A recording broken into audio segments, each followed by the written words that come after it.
una generación de mis archivos digitales.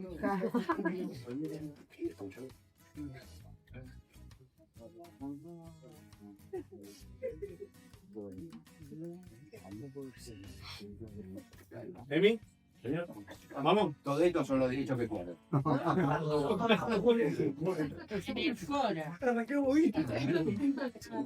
¿Estás bien ahí con el micrófono todo? Sí, bueno, bienvenidos a todas y a todos.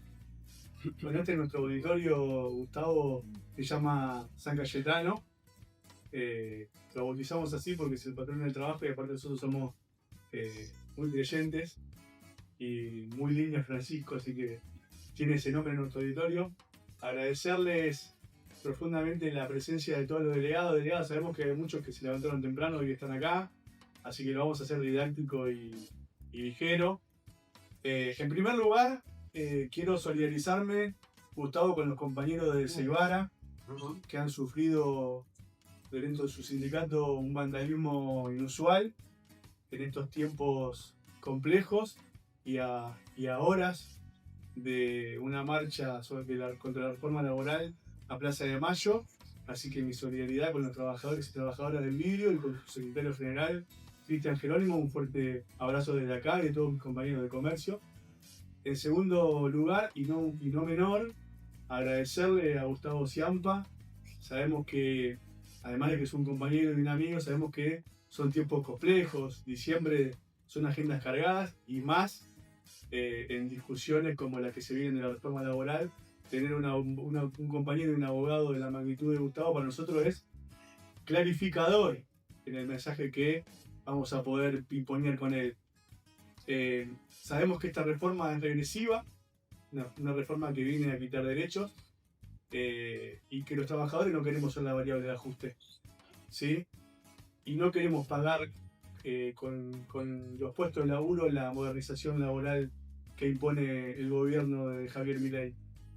Por lo tanto, también entendemos que esa modernización tiene que ser acompañada y con la inclusión de los trabajadores y trabajadoras y no expulsándonos del sistema. Así que esto no pretende ser una charla ni técnica, ni mucho menos, sino que pretende ser un ping-pong en donde los delegados y las delegadas y los trabajadores que están acá tenemos un ida y vuelta con Gustavo sobre todas las dudas que se nos pueden llegar a presentar sobre esta reforma laboral que, a nuestro entender, hay que combatirla, pero tiene que ver, sin duda, gran parte de la dirigencia sindical tiene que hacer una gran autocrítica y tiene que haber una profunda comunicación concreta sobre los puntos de la reforma laboral hacia todos los trabajadores, internamente hacia el mundo del trabajo, sobre todo los que tienen trabajo formal, ¿no? Porque imagínate los que tienen trabajo informal, ¿no? Y demás. Y tiene que ser una autocrítica de saber cuáles son las herramientas que tenemos que generar para combatirla y redoblar la acción. Así que, Gustavo, te paso la posta. Agradecerte nuevamente, para nosotros es un placer tenerte acá. Y bueno, compañero y compañera, abramos el debate y frenémoslo a Gustavo cuando tengamos ahí una pregunta o una duda, y que sea dinámico y que sea creativo, y démosle eso también a Gustavo el puntapié para que él también nos devuelva la pelota y todos podamos hacer un gol.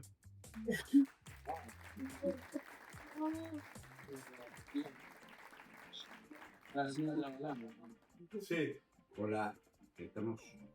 Hola a todos, a todas. Bueno, gracias, Sergio, por la invitación. Para mí es un gustazo, la verdad, estar acá. Así que, y esto me engancho y me sumo a esto de que tratemos de hacer un ida y vuelta enriquecedor de todo, que les sirva a ustedes, que les sirva a mí. Yo vengo a estos espacios, sí, a transmitir algunos conocimientos. Yo sé mucho de un poquitito así del mundo, ¿no? De lo demás no sé nada. Entonces, yo vengo a volcar el poquitito que sé, mucho de lo cual puede ser opinable, pero en general me voy más enriquecido que lo que dejo. tenía pensado, si a ustedes les parece bien y sin pretensiones de votarlo, sin pretensiones de hacer algo asambleario, hacer yo una breve introducción de cómo viene el tema de la reforma y después como es algo tan extenso, toca tantos temas, quizás no sé, da un punteo, vamos a ver cómo sé cómo arrancar, pero no sé cómo terminar. ¿Ah? Entonces, quizás vaya haciendo un punteo, pero lo que me interesa es principalmente lo que les interesa a ustedes. Entonces, de los temas que a ustedes se les ocurre que o escucharon, o saben, o sospechan que pueden tocar la pretensión esta de reforma, me dicen y hacemos un ida y de vuelta haciendo una aclaración. 182 artículos.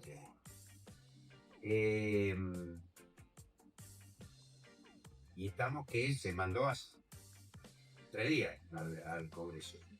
Con lo cual, dice, che, Ciampa, ¿tenés analizado el punto y coma de todos los artículos? No. No. Entonces, hay cosas en las que me abro mi paraguas, me pongo mi red, ¿no? Puedo hacer agua. Y puedo decir, che, a ver, espera, no sé, tal tema que dice, no sé, veamos. Y nos picamos y lo charlamos. Igual vi bastante, ¿no? Pero se me puede escapar algo. A ver, ¿qué se viene diciendo de la reforma? ¿No? Primero, modernización. Las leyes no tienen por qué llevar nombre. Hay veces que le ponen algún nombre a las leyes y en general a mí la experiencia me indica cuando a una ley le ponen un nombre desconfío, porque en general son nombres engañosos, ¿no? Pasó desde la ley de empleo en 1991 con otras leyes posteriores, no digo que pase siempre, pero sobre todo cuando vienen de la derecha, son engañosos.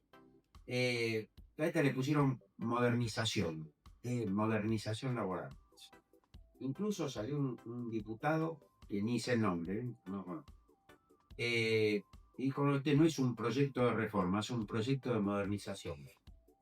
Yo tengo alguna experiencia parlamentaria, soy asesor en la Comisión de Legislación del Trabajo, vengo siendo de diferentes diputados y diputadas, todos de extracción sindical. Y cuando una ley o un proyecto de ley dice modifícase el artículo tal, es un proyecto de reforma, está reformando algo. Entonces, digan, no es una reforma, sí, es una reforma. La reforma puede ser en varios sentidos, uno puede reformar para bien o algunos pueden querer reformar para mal. Y esta es una reforma para mal. Y ahí me resulta paradójico el nombre de modernización laboral, pues vengo diciendo en nota y en esto y en acto de militancia que vengo teniendo, la militancia de la antirreforma, yo nunca vi una modernización que atrase tanto en términos históricos. Es una modernización que nos lleva más de 106 años atrás en las relaciones laborales. Gracias. ¿Y por qué digo 106? Porque uno de los temas que trata es la jornada de trabajo, permitiendo que, además, de manera cínica, lo dice el proyecto, trabajador y empleador puedan acordar libremente llevar la jornada de trabajo a 12 horas. En 1919, estos son los 106 años de los que hablo, 1919 era la primera posguerra, había terminado la Primera Guerra Mundial, y la comunidad internacional, que es los vencedores, ¿no? Dijeron, che, tenemos que hacer algo, pues así el mundo dura poco. ¿No? Y además, la mayor parte de las víctimas de la guerra eran trabajadores. Pues constituyeron en el marco de las Naciones Unidas un organismo que ustedes deben haber escuchado nombrar o conocer cosas de ese organismo, que se llama Organización Internacional del Trabajo, OIT. Se creó en el Tratado de Versalles, que es el que puso fin a la guerra, y en el que se dijo expresamente, sin justicia social no puede haber paz en el mundo. Entonces, para intentar tender hacia la justicia social, se creó este organismo para que estableciera derechos mínimos para todos los trabajadores y trabajadoras en el mundo, o por lo menos en Occidente, pero por lo menos en Occidente. Y Primer convenio de la OIT tiene una composición muy particular, con un organismo internacional, porque en los organismos internacionales están los estados. En la OIT no, están los gobiernos, pero están representaciones de los trabajadores y representaciones de los empleadores. Tiene lo que se llama composición tripartita. No hay problema. Y el primer convenio, primero, que dictó la Organización Internacional del Trabajo en 1919 fue para poner un límite a la jornada de trabajo. Para terminar con lo que era la preocupación principal. No solo preocupación, más que preocupación en el mundo del trabajo de aquel momento, que era terminar con las jornadas extenuantes de laburo. A tal punto,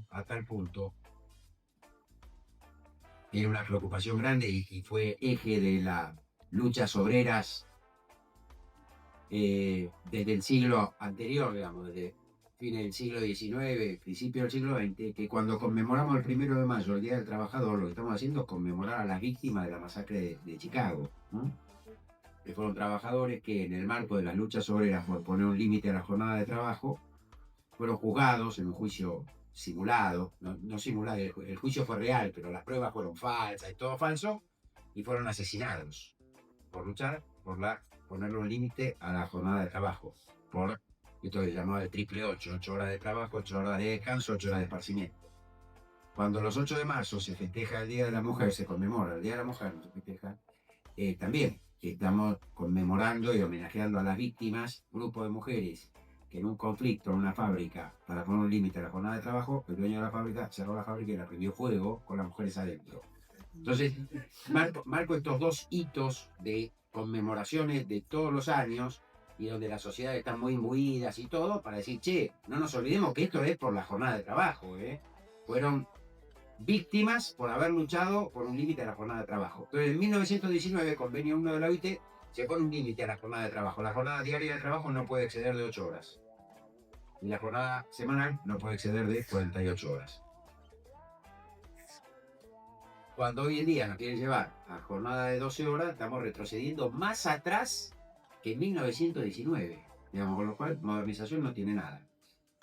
Si han fallado laburo 10, 12 horas, me puede decir alguno, digamos, y esto lo sabemos, yo no lo desconozco.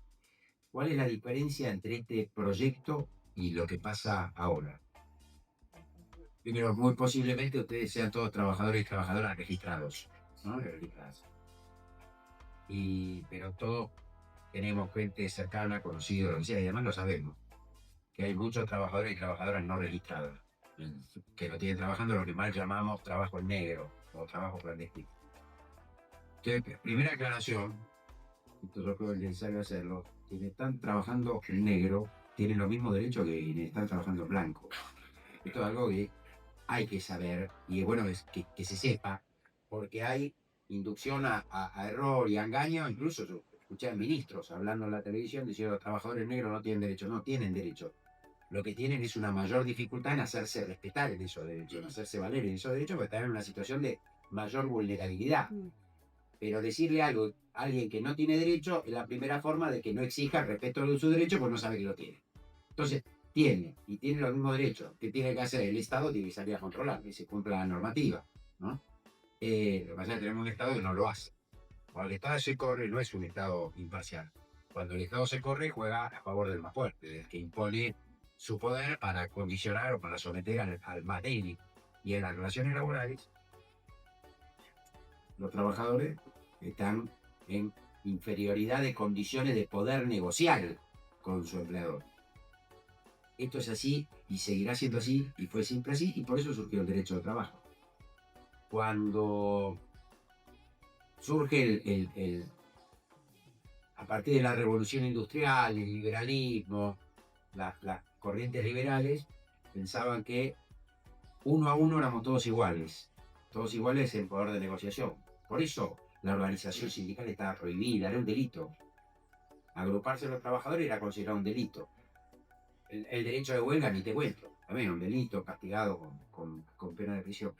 Hasta que a partir de las luchas obreras los estados empiezan a reconocer y después empiezan a otorgar rango jurídico a esto de que, che, no, los trabajadores no están en igualdad de poder negociar con su empleador. Entonces surge un derecho nuevo que es el derecho al trabajo. ¿Qué es el derecho al trabajo? El derecho al trabajo es establecer derechos mínimos para todos los trabajadores y trabajadoras, por debajo de los cuales no se puede acordar nada. Son derechos irrenunciables, es como un piso imperforable. Ni el convenio colectivo ni el trabajador individualmente con su empleador pueden negociar por debajo de ese piso de derechos. Y no puede negociar, entonces sí puede negociar, pero para mejorar esos derechos. El convenio colectivo, mejorar los derechos de la ley, y en el marco del contrato individual, el que pueda, que son una minoría, mejorar los derechos que provienen de la ley y del contrato. Este es el sentido de las leyes laborales. Establecer un piso de protección, un piso de derechos que es imperforable.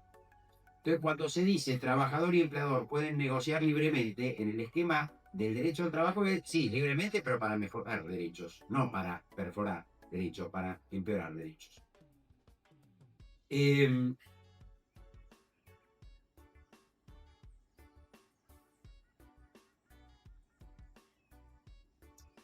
Y esto después lo recetan los tratados internacionales de derechos humanos y lo receta la Constitución Nacional. La Constitución Nacional tiene un artículo 14 bis que tiene un origen espurio, si quiere después nos metemos en esto. En 1957, gobierno de facto, golpe militar, derroca al gobierno de Perón. Había una constitución que tomaba los derechos sociales, la constitución del 49, se lo menciona a veces de esa manera. Gobierno militar de facto, golpe en 1955, digamos, gobierno militar de facto, deroga por un bando militar la constitución de 1949.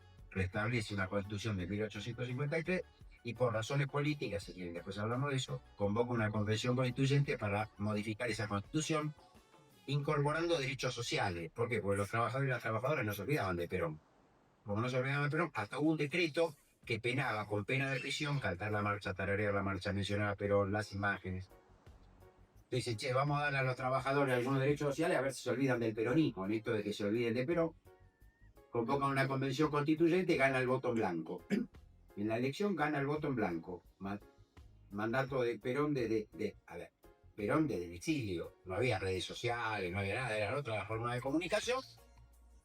Ordena votar en blanco, gana el voto en blanco. Con lo cual, la convención constituyente de 1957 se realiza con los demás. Los que ganaron, la primera minoría no estaba, son los demás. Y de los demás, quien había sacado la segunda minoría, cuando se sienta en la convención constituyente, dice, che, esto es ilegítimo. Vámonos, la mayoría está proscripta. Vámonos, se levantan y se van. 14 bis es el producto de lo que queda, ¿no? De la minoría en la minoría. Crean el artículo 14 bis y después taza a taza, cada uno a su casa, que hacemos acá, esto es absolutamente ilegítimo, se va. Entonces, yo estoy hablando mal del 14 bis, no, estoy hablando mal de la Convención Constituyente de 1957. El artículo 14 de la Constitución Nacional queda de alguna manera convalidado cuando en 1994 en nuestro país se reforma la Constitución Nacional ya bajo el Estado de Derecho. Entonces ahí se queda ratificado el 14 bis. ¿Qué dice el 14 bis? El trabajo en su diversa forma gozará de la protección de las leyes las que asegurarán al trabajador. Y empieza a enumerar una serie de bienes jurídicos: remuneración justa, jornada limitada, descanso y vacaciones pagadas, condiciones dignas y equitativas de labor, protección contra el despido arbitrario, estabilidad del empleo público, libertad sindical, participación en las ganancias, etcétera, etcétera, etcétera. Lo que me interesa remarcar es esto de el trabajo en sus diversas formas gozará de la protección de las leyes, las que asegurarán al trabajador. Dos imperativos en una misma frase. Gozará de la protección de las leyes deben proteger, las que asegurarán al trabajador. Asegurar, segundo imperativo. Hace muchos años, ustedes no lo deben haber conocido, había un periodista que no era solo periodista, había tenido incidencia en gobiernos de facto, que se llamaba Mariano Grondona, que de origen liberal decía toda la constitución es imperativa, salvo el 14 bis, que habla del futuro, decía. Es para el futuro. No, no es para el futuro, es un imperativo, es un mandato, no es que el día de mañana gozarán, hoy no gozan. No, no, la constitución ordena que hoy gocen, pero de estos bienes. Pero además esa protección tiene que ser mediante leyes. Esto se llama principio protectorio. Las leyes deben proteger. Cuando una ley, en lugar de mejorar los niveles de protección, los reduce, en lugar de proteger, está desprotegiendo. Y si está desprotegiendo, está violando el mandato constitucional. Es una ley inconstitucional. Lo que hace este proyecto es desproteger a los trabajadores y trabajadoras y por ende es inconstitucional. Porque además se junta con otro principio que también está en la Constitución Nacional que se llama principio de no regresión o de irregresividad. ¿Qué quiere decir esto? Que en materia de derechos sociales en general, los derechos laborales son derechos sociales, no puede haber retrocesos. Esto viene de tratados internacionales de derechos humanos. Estamos hablando de derechos humanos, no de la opinión de Ciampa, que puede ser absolutamente irrelevante. No, son tratados internacionales de derechos humanos que dicen, en los estados deben utilizar hasta el máximo de los recursos disponibles para la mejora de los derechos sociales, los laborales. Y no puede haber marcha atrás, no puede haber retrocesos. Si hay retrocesos, las normas que establezcan esos retrocesos tienen una fuerte presunción de inconstitucionalidad. Bueno, en ese escenario estamos. O sea, estamos en una reforma inconstitucional. Estamos en una reforma inconstitucional. Estamos en una reforma regresiva. Estamos en una reforma que degrada derechos. ¿Y entonces qué? ¿Algún juez inmediatamente que salga la ley va a declarar la inconstitucionalidad? Yo me animaría a decir no. Y si quieren después vemos por qué. Pero puede ser necesario que haya una guerra de guerrilla jurídica y judicial, donde a partir de muchas acciones judiciales se vaya consolidando una jurisprudencia que declare la inconstitucionalidad, ya sea de la reforma o de los aspectos principales o más lesivos, más dañinos de la reforma, tanto en el plano del derecho individual, esto es, los derechos de los que son titulares individualmente cada trabajador o cada trabajadora, como desde el punto de vista de los derechos colectivos, los derechos de los que son titulares el conjunto de trabajadores o las organizaciones sindicales. Derecho de huelga, negociación colectiva, convenio colectivo de trabajo, representación sindical, etcétera, etcétera, etcétera. Después, si quieren, vamos a eso. Porque, aclaro, cuando hay una sentencia que declara inconstitucional alguna norma, una ley o un artículo de la ley, esa declaración de inconstitucionalidad no implica que queda derogada la norma esa, que no se puede aplicar más. No se puede aplicar al caso de las partes que fueron parte de ese juicio. Gustavo, ¿puede pasar como pasó con el DNU y la particularidad, la excepción a esto, y por eso a mucha gente del derecho incluso le cuesta entender esto, porque somos más esquemáticos que lo que son gente normal, que no son gente del derecho, digamos. Entonces te dicen, muchos jueces, abogados, te dicen, no, el juicio CGT contra Estado Nacional, DNU 70-2023, el actual gobierno asumió, a la semana dicta una norma, 70 y pico de artículos o de derecho a los artículos de normativa laboral, derogados o modificados en perjuicio a partir de 40 artículos de materia laboral que estaban en ese DNU. DNU es decreto de necesidad de urgencia. Dicta el presidente, pero es una norma de contenido que tendría que haber pasado por el Congreso. Excepcionalmente el presidente puede cuando hay situaciones de tal gravedad que es imposible seguir el trámite ordinario de sanción de la ley. DNU. Era una grosería ese DNU, era inconstitucional por donde se lo mire. Por ser DNU, pero en mi criterio también por el contenido. Salió ese DNU, tenía un capítulo laboral, después abarcaba mucho, cambiaba todas las relaciones jurídicas en la sociedad argentina. Tema de derecho privado, tema de derecho público, una barbaridad. Cuando ustedes escuchen que los gobiernos populares son poco respetuosos de las formas democráticas y los gobiernos de derecha o los gobiernos liberales son muy respetuosos de las formas democráticas, esto es falso. Está demostrado en la experiencia argentina que es al revés. Los gobiernos populares son extremadamente cuidadosos de las formas institucionales, de las reglas de juego de la democracia, etc. Los gobiernos de derecha vienen y arrasan todo, son como el elefante en el bazar, pero no uno, 28 elefantes. Entran y rompen todo. Algo de eso tenemos que aprender porque saben ejercer el poder mejor que nosotros. Saben ejercer el poder mejor que nosotros. Entonces, arrasaron con todo, la CGT con, la verdad, actuación rápida, además de movilización, etcétera, inició lo que llama una acción de amparo y en el lapso de un mes, esto es excepcionalísimo en la justicia, los juicios no demoran un mes. Los juicios laborales en la Argentina demoran entre 6 y 8 años, promedio. Promedio que si puede ser un poquito menos, puede ser un poco más o mucho más. Pero en este caso, en el lapso de un mes y una semana, declaró la Justicia Nacional del Trabajo la inconstitucionalidad del DNU. Y esa inconstitucionalidad del DNU benefició a todos los trabajadores y trabajadoras de la República Argentina, a todas las organizaciones de la República Argentina, estén o no los trabajadores afiliados a los sindicatos, estén o no los sindicatos de la CGT. Pero Ciampa, bueno, dijiste que cada sentencia nada más que aplicable a la parte del juicio, sí, salvo en ese caso. Y en otros casos más excepcionales, porque se invoca lo que se llama la representación de los derechos colectivos. Así como cada sindicato, cuando tiene un atributo que se llama personería gremial, representan los intereses y los derechos colectivos de todos los trabajadores y trabajadoras de esa actividad, del abstracto, no de cada uno con nombre y apellido. Después cada uno con nombre y apellido puede decir, che, yo estoy incluido en ese abstracto, soy empleado de comercio, estoy incluido en ese... Ah, no, pero cuando el sindicato hizo eso, vos eras bancario, no importa. Si yo ahora soy de comercio, estoy comprendido dentro de ese acto de representación. Un tema que a mí me cuesta explicar entre los intereses colectivos, pero más o menos así. Como cada sindicato puede representar a los trabajadores de la actividad, la CGT representa a todos. A todos. Entonces, por eso ese juicio benefició a todos. Pero en general, los juicios benefician nada más que al que hace el juicio.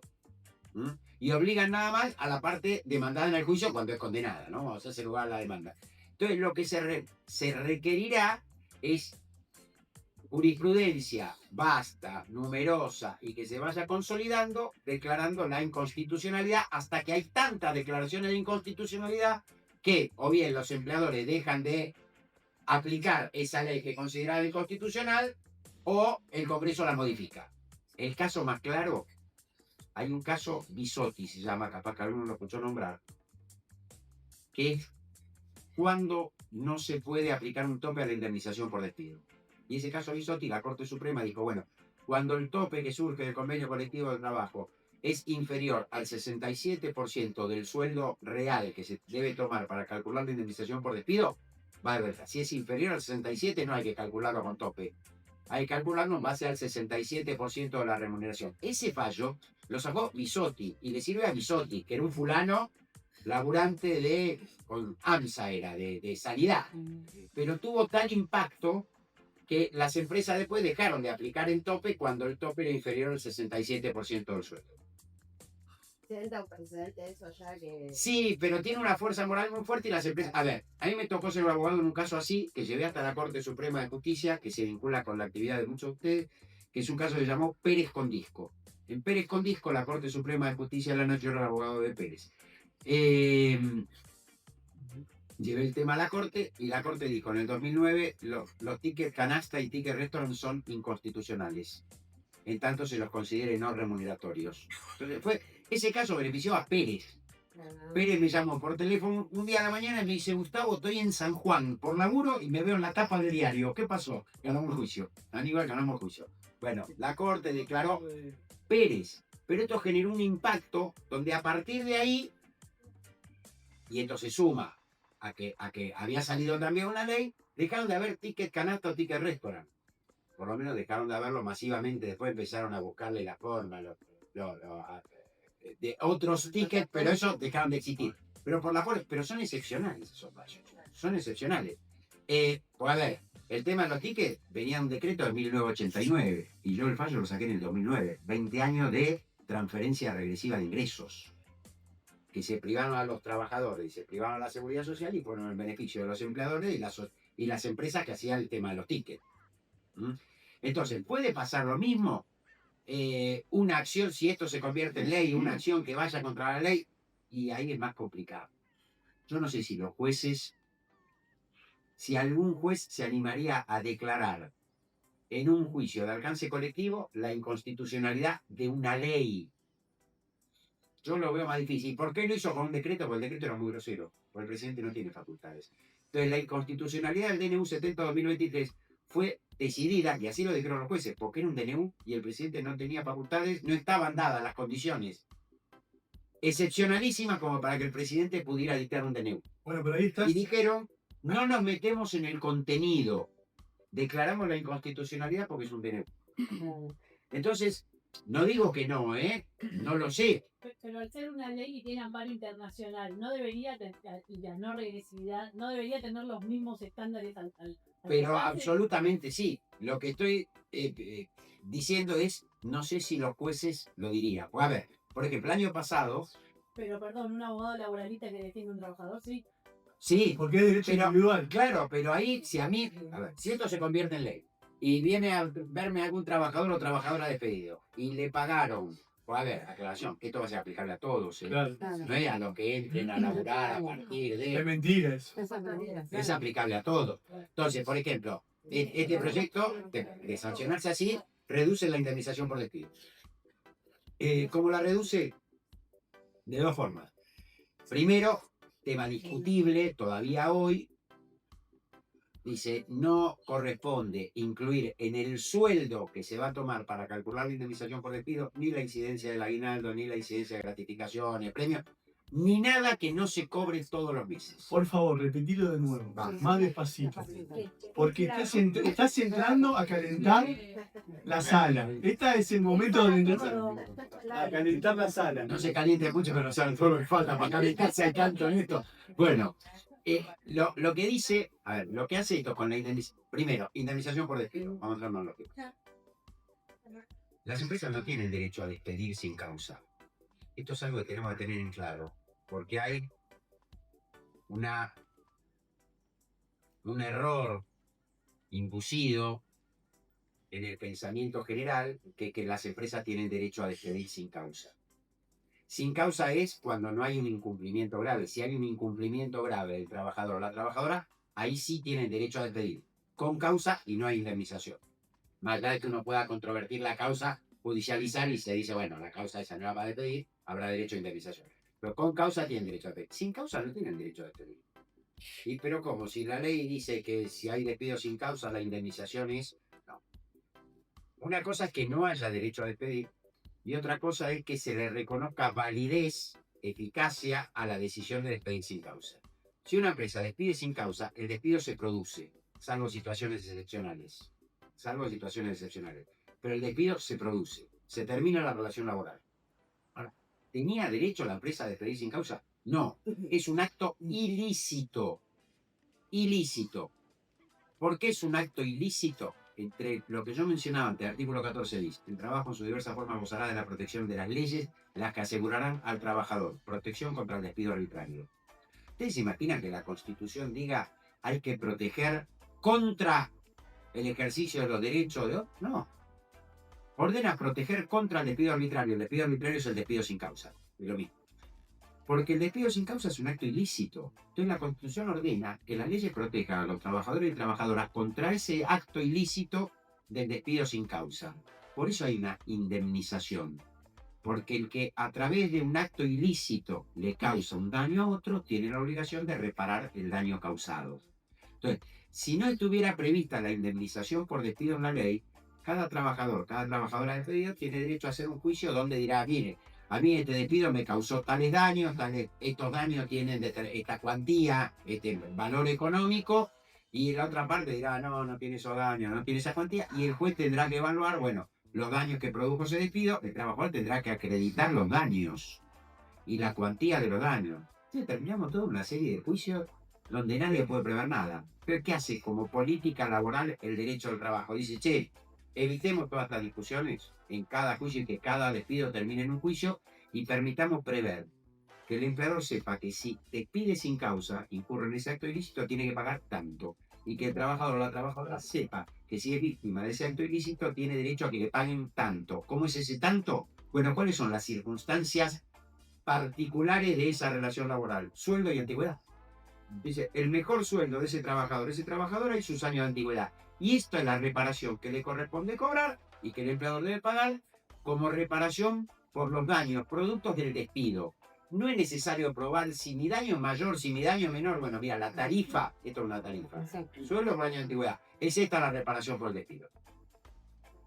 No, pero el daño es mayor. Sí, pero la reparación por el despido está previsto como un tema de política laboral, es esto.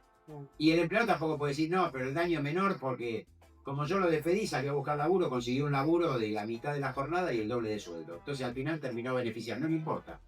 Hay una presunción que no admite prueba en contrario de que el daño producto del despido se repara de esta manera. Entonces, es un acto ilícito de despedir sin causa. Yo voy a dar un ejemplo, pero quiero ser claro.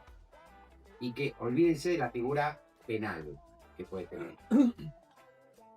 Que la ley prevea cuál es la indemnización que tiene que pagar el empleador si despide, no es darle derecho a despedir. De la misma manera que cuando las leyes dicen que si yo atropello peatones andando con el auto, le tengo que reparar los daños, no me está dando derecho a atropellar peatones.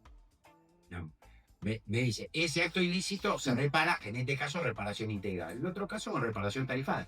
Es lo mismo. No hay, en el Código Penal, ustedes saben que no hay ninguna ley que diga que está prohibido robar o que está prohibido matar, asesinar o que está prohibido, no sé, usurpar bienes. No, lo que es un código penal que dice, el que matare a otro tendrá una pena de prisión de 8 a 20 años de prisión. No dice está prohibido matar. No, te dice, vea, si vos matás a otro, tenés esta pena. Si vos robás, tenés esta pena. Y esto es, llevado al plano laboral, lo mismo. Si el empleador despide sin causa, tiene que pagar esta indemnización. Ahora, ¿cómo opera la reforma? La reforma reduce la indemnización por despido, hablando de indemnización por despido. Porque, en primer lugar, dice, para determinar cuál es el sueldo que después se va a multiplicar por la antigüedad para calcular la indemnización por despido, ese sueldo no hay que incluirle ni la incidencia del aguinaldo, ni la incidencia de las gratificaciones, ni nada que no se perciba todos los meses. Con el aguinaldo, con la gratificación hay toda una discusión jurisprudencial que no está zanjada. Hay quienes dicen, algunas jurisdicciones del país que dicen corresponde agregar la incidencia mensual del aguinaldo al sueldo para calcular la indemnización. Hay otras jurisdicciones que dicen no corresponde. Y lo mismo con las gratificaciones o con los premios. Hay que tomar la incidencia mensual, el devengado mensual, y otros que dicen que no. Pero está nivelando, está equiparando para abajo. En vez de equiparar para arriba, está equiparando para abajo. Y lo segundo, que siempre el concepto de qué sueldo se toma para calcular la indemnización por despido es la mejor remuneración mensual normal y habitual. ¿Quiénes de ustedes cobran comisiones en el laburo? Comisiones, ¿quién cobra comisiones? Ahí está. Bien, ¿todos los meses cobran lo mismo de comisión? No, porque la naturaleza de la comisión es variable. ¿Hay alguien que labure horas extra y le paguen las horas extra? No. Bueno, todos los meses le van a tener horas extra, en general no, son conceptos variables. Cuando la ley te dice mejor remuneración, si te llegan a despedir, tomás el mejor mes del último año.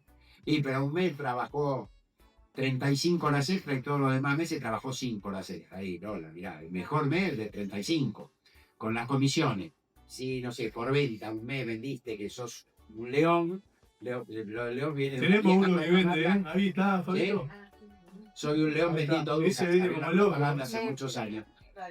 Me parece que lo que no se está teniendo en cuenta es que este trabajador se queda sin su remuneración mensual. Digo, está pensado justamente para saldar algunas cuestiones Sí. que tienen que ver con su vida cotidiana y habitual. Puede ser, pero también puede haber sueldo fijo y variables, ¿no? Pues también puede haber en otras actividades premios de producción. Entonces, cuando es variable, la ley dice mejor remuneración. Si es la mejor del último año. Ahora, ¿qué hace este proyecto?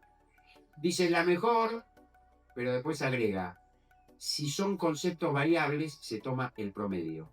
Con lo cual, si te toman el promedio, ya te bajaron el sueldo para calcular la indemnización. Entonces, esto genera una baja de indemnización. Si esto entra en vigencia, vuelvo al tema de la inconstitucionalidad, y viene un trabajador, una trabajadora despedido y le pagaron la indemnización conforme lo que dice el proyecto, en caso de convertirse en ley, bueno, tendrá diferencia indemnizatoria, esto va a juicio, y ahí se planteará la inconstitucionalidad de la reforma. Ahora, esa inconstitucionalidad va a beneficiar solamente al que hizo el juicio. Es individual. Salvo que se vayan acumulando muchas declaraciones de inconstitucionalidad y las empresas empiecen a decir, che, qué cosa que yo estoy diciendo en varias notas, esto que dice esta ley y que generó litigiosidad y que provoca juicio, los juicios no los pagan ni Sturzenegger, ni Milei, ni el secretario de Trabajo, lo terminan pagando las empresas. Entonces dicen, bueno, che, no apliquemos más esto, si despedimos a alguien, paguémosle en base a la mejor remuneración, etc. Pero esto puede llevar años. Entonces, ¿es inconstitucional? Mi opinión, sí, todo el proyecto, en caso de convertirse en ley, es inconstitucional. Pero esto no quiere decir que los jueces ni bien entre en vigencia en una sentencia digan es todo inconstitucional y lo frenen tal como pasó con el DNU 70-2023. Sí, y hay que bancar esto para generar empleo, digamos, porque lo que se dice es que esto es necesario para generar empleo, para generar trabajo. Esto es lo que se dice siempre para sacarle derecho a los trabajadores y trabajadoras, es que es necesario para generar empleo. La experiencia argentina demuestra que esto es falso. Cuando se degradan derechos, cuando se sacan derechos, no se genera empleo. Al contrario, se facilita la destrucción de empleo. El ejemplo más cercano es actual. ¿Ustedes están escuchando en estos días que algún funcionario, alguien del gobierno diga fracasó la ley base porque lo hicimos para generar empleo y aumentó la desocupación? No lo dice. La ley base es una ley que se sancionó el año pasado, entró en vigencia el 9 de julio del año pasado. se afectaron, se quitaron muchos derechos de trabajadores y trabajadoras, se legitimó el trabajo en negro. Las multas por trabajo no registrado. Claro, esto, por eso. Se había dicho que, bueno, al no reclamarle al empleador lo que nunca pagó, iba a generar que de ahora en más iban a blanquear más. Y No blanquearon. Y eso que hubo un blanqueo. Un blanqueo es, che, lo que tiene gente en negro, vengan, regístrenlo, digan, no, desde cuándo trabajan nadie va a pagar, ni los aportes que no hizo, ni va a pagar sanciones, ni va a pagar nada, y hacia adelante hacemos de cuenta que no pasó nada, miremos hacia adelante, no sé qué. Bueno, cero, no llega al 0,3% de los trabajadores y trabajadoras en negro que fueron blanqueados, que fueron registrados. Menos del 0,3%. ¿Pero por qué? Porque la ley base fomentó, es de locos eso, pero fomentó que los empleadores no registren relaciones laborales. La ley legitimó el trabajo en negro. Creó una figura, que es un contrasentido, que yo creo que es tan burda que por eso no se está utilizando, por eso las empresas no lo utilizan, que se llama trabajador independiente con colaboradores, lo que es una contradicción en sí mismo, ¿no? Había un viejo camarista no, por muchos años camarista, quiero decir, pero tipo grande, fallecido ya, que de camarista de juez de la Cámara Nacional de Relaciones de Trabajo, se llamaba Rodolfo Capón Filas, que decía, yo soy del campo, y yo conozco la vaca y conozco el toro, lo que no conozco la vaca toro. Bueno, esto era la vaca toro, o sea, ¿es trabajador o es independiente? No, ¿no? Yo el otro día tenía una discusión en televisión con un empresario, ahí me tienen podrido, los empresarios dicen, nosotros somos trabajadores, no, vos sos empleador. Tuve esta discusión. O sea, no, pues yo trabajo, no, tal vez vos podrás trabajar, porque vos no sos trabajador, vos sos empleador. No confundamos las situaciones. Vos sos el dueño de la empresa, que estés al pie de la máquina, ¿verdad? Yo te lo tomo, bárbaro, pero no diga más que sos trabajador, porque no sos trabajador, sos empleador. Bueno. Entonces, ¿sos trabajador o sos independiente? ¿Y qué era esta figura? Era permitir que se tuviera hasta 3 empleados en negro. Ninguno de los cuales iba a poder invocar tener una relación laboral. Sí, es importante esto de invocar tener una relación laboral. A ver, lo que quiere decir la ley, cuando dice no pueden invocar tener una relación laboral, que no tienen ningún derecho, esto quiere decir. Que no tienen derecho al salario, que no tienen derecho al convenio, no tienen derecho a los adicionales de convenio, no tienen derecho a licencia por enfermedad, a ART, a reparación por incapacidad, al límite de jornada. Ningún derecho, aguinaldo, vacaciones, ningún derecho. Eso quiere decir. Cuando dice no es aplicar la ley de contrato de trabajo, están excluidos de la ley de contrato de trabajo. Ay, compañero. Ahora con los trabajadores de reparto de aplicaciones, no los trabajadores de reparto cuando llamás por teléfono y decís, che, me mandás una pizza. No, la aplicación. Entonces, ¿hay alguna diferencia en el laburo entre el que llaman por teléfono y va a llevar un reparto de la aplicación? No hay ninguna diferencia en el laburo. Es un laburo viejo, antiguo, histórico, que tiene mucha historia, esto quiero decir, el delivery. No hay nada nuevo. Lo nuevo es el mecanismo a través del cual se asigna el laburo y se controla. Esto es lo nuevo, pero esto no cambia la naturaleza de un laburo. ¿Qué hace el proyecto con los trabajadores que trabajan para aplicaciones? Cínico, perverso, el proyecto. Dice, les garantizamos independencia. ¿Cómo les garantizamos independencia? Garantizame los derechos, Estado. Somos laburantes, garantizame los derechos, no independencia. ¿Cómo me vas a garantizar que trabaje en negro? ¿Cómo vas a garantizar que trabaje sin registro? Sí, compañero, dale. No, respecto a lo que vos decías de el trabajo en negro, leí un artículo sino el Junín, sabe que por algún lado, que había un matrimonio, tenía una empresa y tenía una persona que le traía ropa, le llevaba, no era empleado de él, hizo juicio y le ganó el juicio a la empresa, que la empresa va a cerrar, porque le dieron la razón al que hizo juicio, que era empleado de ella, porque él le hacía, por decir de alguna manera, los mandados, llevaba y traía, cobraba, era como decirte, como vos dijiste, un colaborador. Le ganó el juicio, eso salió hace una semanita. Pues, a ver, con el tema Pero de los juicios... puede ser algo particular, ¿no es cierto? No, con el tema de los juicios es lo que trasciende, che, un juicio, yo tengo un primo al que le hicieron un juicio, yo qué sé, hay que ver la causa, ¿no?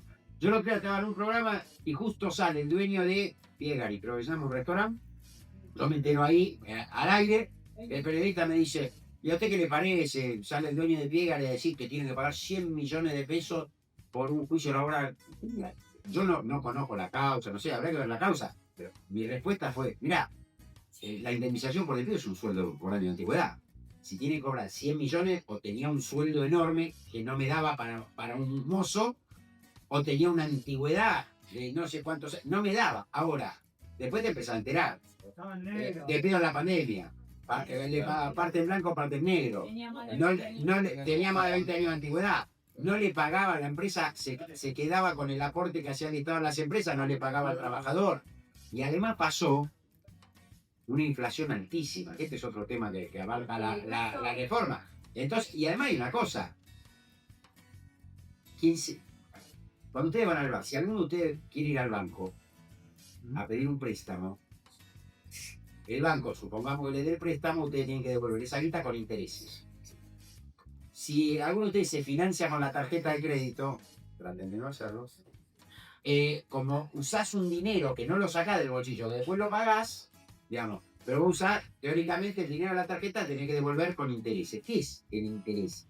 El interés es el precio que se paga por el uso del dinero ajeno. Pero los bancos se dedican a eso, a prestar dinero. La tarjeta de crédito se dedican a financiar. Los laburantes no se dedican a financiar. Entonces, si una empresa se quedó con tu guita y se la quedó durante 6 y 8 años y manejó esa guita bien o mal, no importa lo que hizo con esa guita, en el momento que me tenga que pagar, o hay una condena judicial, me tenés que dar una cantidad de plata que sea suficiente para comprarme lo mismo que yo me pude haber comprado, me podría haber comprado si me hubiera pagado en términos, más una tasa de interés. Pero tendría que ser una tasa de interés más alta que la que le pagas a la tarjeta. Porque la tarjeta se dedica a eso. Yo no. Y te quedaste con mi guita. Entonces, la tasa de interés tendría que ser, no es más alta, es mucho más baja. Es una de las discusiones que tenemos actualmente y el del proyecto laboral. Entonces, el caso ese del juicio. A ver, yo te diría, si hay alguien que tenga una empresa, aunque sea chiquita, de algo, y tiene alguien que le va a buscar mercadería, que le trae la mercadería, que le lleva un producto que vende, que hace la entrega por ello, que además le hace trámite, y no sé qué, y yo te diría, mira, en principio hay una relación laboral. Hay una relación laboral, ¿viste? Ahora, puede haber situaciones patológicas, sí, puede haber situaciones patológicas donde alguien que reclame no gane, pero hay más situaciones patológicas de quien tiene razón en el reclamo y no lo gana porque se quedó sin prueba, por ejemplo. Porque para los trabajadores, una vez que perdieron, alguien quien dice, no, una vez que perdieron el laburo, recuperan la libertad para... No recuperan la libertad para reclamar lo que se consideran con derecho. Otra de las cosas que se dice, a ver, la ley esta decía, no sirve para generar empleo y además la década del 90 lo muestra claramente. En la década del 90, cada año y medio, 2 años, existía una ley que quitaba derechos. 1989, 1991, 1993, 1995, 1996, 1998 y 2000. 7 tandas de leyes quitando derechos a los trabajadores y trabajadoras. La del 2000 es la ley Banelco, famosa por el nombre. La del 91, la ley de empleo, famosa por el nombre eufemístico. Había 6% de desocupación. Y mediando estas leyes en ese momento se lo llamaba flexibilización laboral, la desocupación la llevaron al 21,5%. Está demostrado que con estas leyes no se genera empleo. Es más, cuando después de que explotaron la Argentina a fines del 2001, se empezaron a recuperar derechos laborales perdidos antes y a crear nuevos derechos laborales, la desocupación fue bajando. En el 2015, de ese 21,5 teníamos 6,5% de desocupación. O sea, bajó del 21,5 al 6,5, con lo cual es falso que porque los trabajadores y trabajadoras tengan derechos, no se genera empleo y baja la desocupación. No, la industria del juicio. Los empleadores no contratan por la industria del juicio, los empresarios tienen miedo. Ahí hay un tema, ¿te vieron lo que es la profecía autocumplida? La profecía autocumplida es cuando se anuncia que va a pasar tal cosa, que va a pasar tal otra vez, que va a pasar, que va a pasar, que va a pasar, que va a pasar. No, termina pasando. Se viene el fin del mundo, prepárense, nos matamos todos, nos tiramos por la ventana, nos tiramos por la ventana, nos tiramos por la ventana. Y hay muchos que se terminan tirando por la ventana. El fin del mundo no llegó nunca. Pero la gente se terminó tirando por la ventana. Con esto pasa un poco lo mismo. La industria del juicio, vos le pregunta a, en general, dueños de microempresas o pequeñas empresas que dicen, no, yo no contrato, tengo miedo a la industria del juicio, a que me hagan un juicio y me quedo sin trabajo, porque escuché en la televisión que uno decía, un juicio laboral se enriquece el abogado, se enriquecen los peritos, le sacan todo al trabajador que hizo el juicio y se quedan 10 sin laburo. Y esto no pasa. Yo en los debates, cada vez que me plantean esto en un debate, digo, nombrame. Una vez un periodista se enojó conmigo porque le hice al aire, la verdad, tuve mal. Dije, nómbreme 3 empresas que hayan quebrado por los juicios laborales. No me tome examen, no te tomo examen, pero si vos me decís que las empresas quiebran por los juicios laborales, no te estoy pidiendo nombrarme 150, nombrame 3. No, acá no tengo los nombres, yo te espero. No tengo apuro. No hay. Las empresas.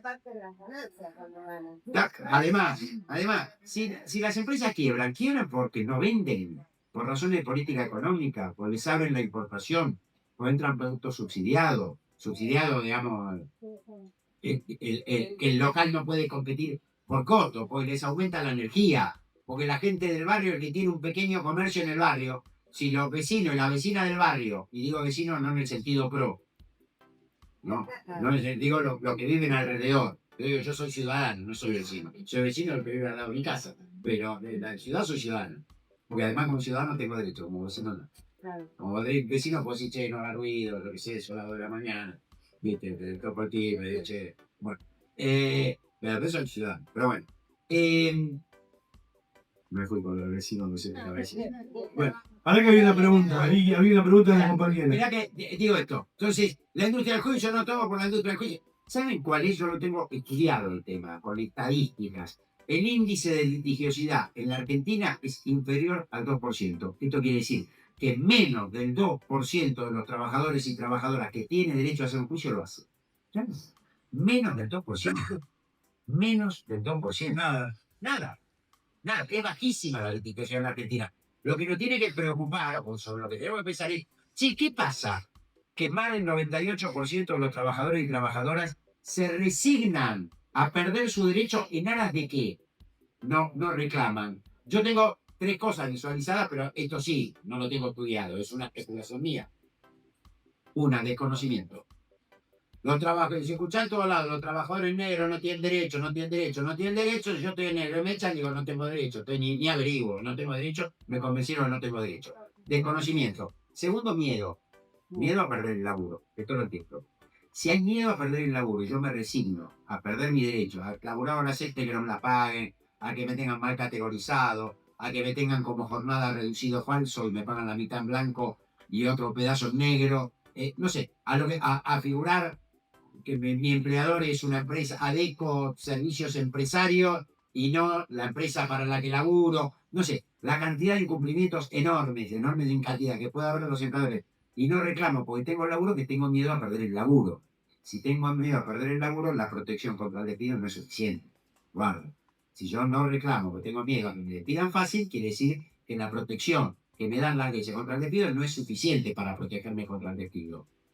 Y la tercera es, bueno, pero el que ya lo despidieron, ese recuperó la libertad. No, pues tiene miedo que no lo tomen en otro laburo que le pueda salir si hace un juicio. Esto es una pregunta permanente, esto es muy casuístico, yo lo hablo de mi experiencia. Que alguien te diga, y si hago el juicio, ¿salta en algún lado? Si yo voy a conseguir un nuevo laburo, ¿salta que tengo un juicio? Y la verdad yo te voy a decir, mira, no puedes saltar, porque está prohibido, pero yo no te puedo asegurar que no salta.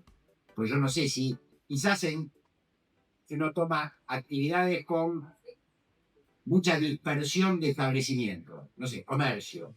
Pero si uno toma todo, si uno toma supermercado, hay que empezar a decir, che, acá es más acotado, ¿no? Y, bueno, es más difícil que tengan un banco de datos de los trabajadores que tienen juicio. Pero hay actividades que son más concentradas y pueden tenerlo, ilegalmente, pero pueden tenerlo. Allá por el año 2002, debe haber sido, 2001, 2002, se creó una empresa que se publicitaba, y mucho, muy fuerte, durante pocos días, que se llamaba Veraz Laboral. Era el Veraz, el banco de datos bancario, pero laboral, los trabajadores que hacían juicio. Una locura.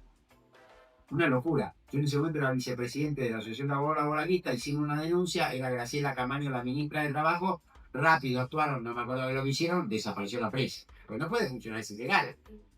En los registros de la justicia no informa. Si uno va y dice, che, yo quiero saber si Gustavo Schiappa tiene juicios laborales, no te informan. No te informan. Gustavo, me quiero detener en esto que dijiste, que es sumamente importante y es el porqué de que vos estás acá, ¿no? sea, la primera que dijiste, desconocimiento. Bueno, justamente nosotros coincidimos con Gustavo que hay un gran desconocimiento de los trabajadores y trabajadoras respecto de la reforma laboral. Por eso generamos estos ámbitos. Por eso yo le decía que esto no es una charla tecnicista solamente, es una charla donde nosotros tenemos que encontrar herramientas.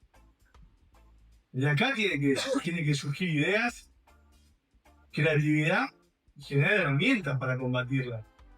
Y el gran problema que tenemos, Gustavo, es que a todo el sindicalismo argentino en general, y esto hablo por mí y por mi gremio, tenemos una falencia ahí.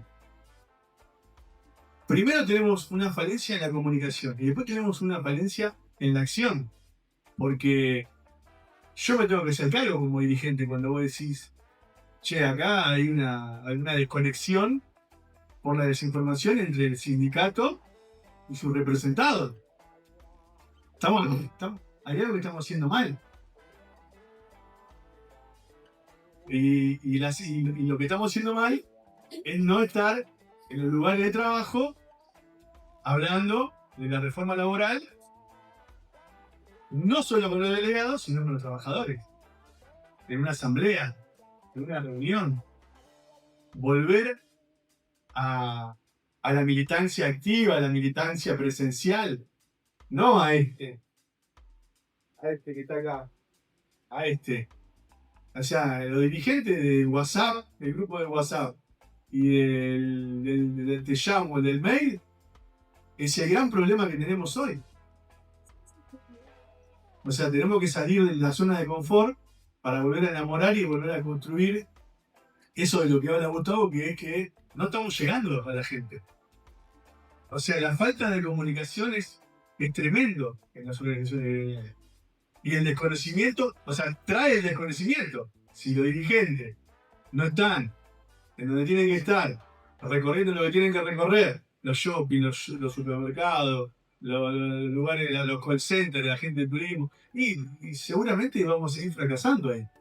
Entonces ahí tenemos un puntapié como para también debatir, ¿no? O sea, ¿qué esperan los delegados? No solo los delegados, sino que acá hay muchos trabajadores que esperan del sindicato y los dirigentes en ese sentido. Digo, lo que transmitió Gustavo es, yo lo agarro, recojo el guante porque es una de las charlas que tenemos recurrente con los delegados acá en el espacio. Bueno, ¿qué iba a preguntar, Aye? No, en realidad justo lo tocó. Pará, pero A todos. Justo tocó el tema del doctor que dijo lo. Parate. ¿El volumen? ¿Se escucha? No. Ahí va. Ahí va. La compañera es abogada. ¿De Consciente de te mostré el programa? Sí. Bueno, es una de las consultoras. Estuve viendo un ratito, me encantó. Bueno, muchas gracias. Felicitaciones. Me Me encanta. En realidad, en base a lo que dijo el compañero, después lo mencionó usted, lo de la industria del juicio, hoy justo tocamos el tema del programa, que en los medios de comunicación, el otro día una actriz muy conocida, Araceli González, que se hizo réplica por todos lados, salió a ponerse a modo víctima, ella de su pyme, de que se sentía atada a los trabajadores, y que lo que considero yo, Tenían miedo. le tienen miedo a los trabajadores. Perdón mi interrupción, pero estoy indignado. No, que salió a decir eso. Que yo considero que la realidad es que si el trabajador está bien registrado y le están cumpliendo con los derechos, no existe justicia. O sea, un trabajador que lo despiden, como decía usted, sin causa, va y... El otro día escuchaba una abogada que decía, los juicios existen porque hay trabajadores no registrados que no le cumplen los derechos por accidentes laborales. Esas son las causales de que por el cual un trabajador inicia un juicio. Que no es una industria de que, ay, soy trabajador, hoy me levanto con ganas de que me despidan porque quiero poner una indemnización y ir a tirarme a la playa y disfrutar de lo que me paguen. No es así, no es cierto. Y a relación a lo que contó el compañero, el caso que él estuvo viendo, esto se está replicando mucho hoy en día en los medios, lamentablemente, y en las redes sociales.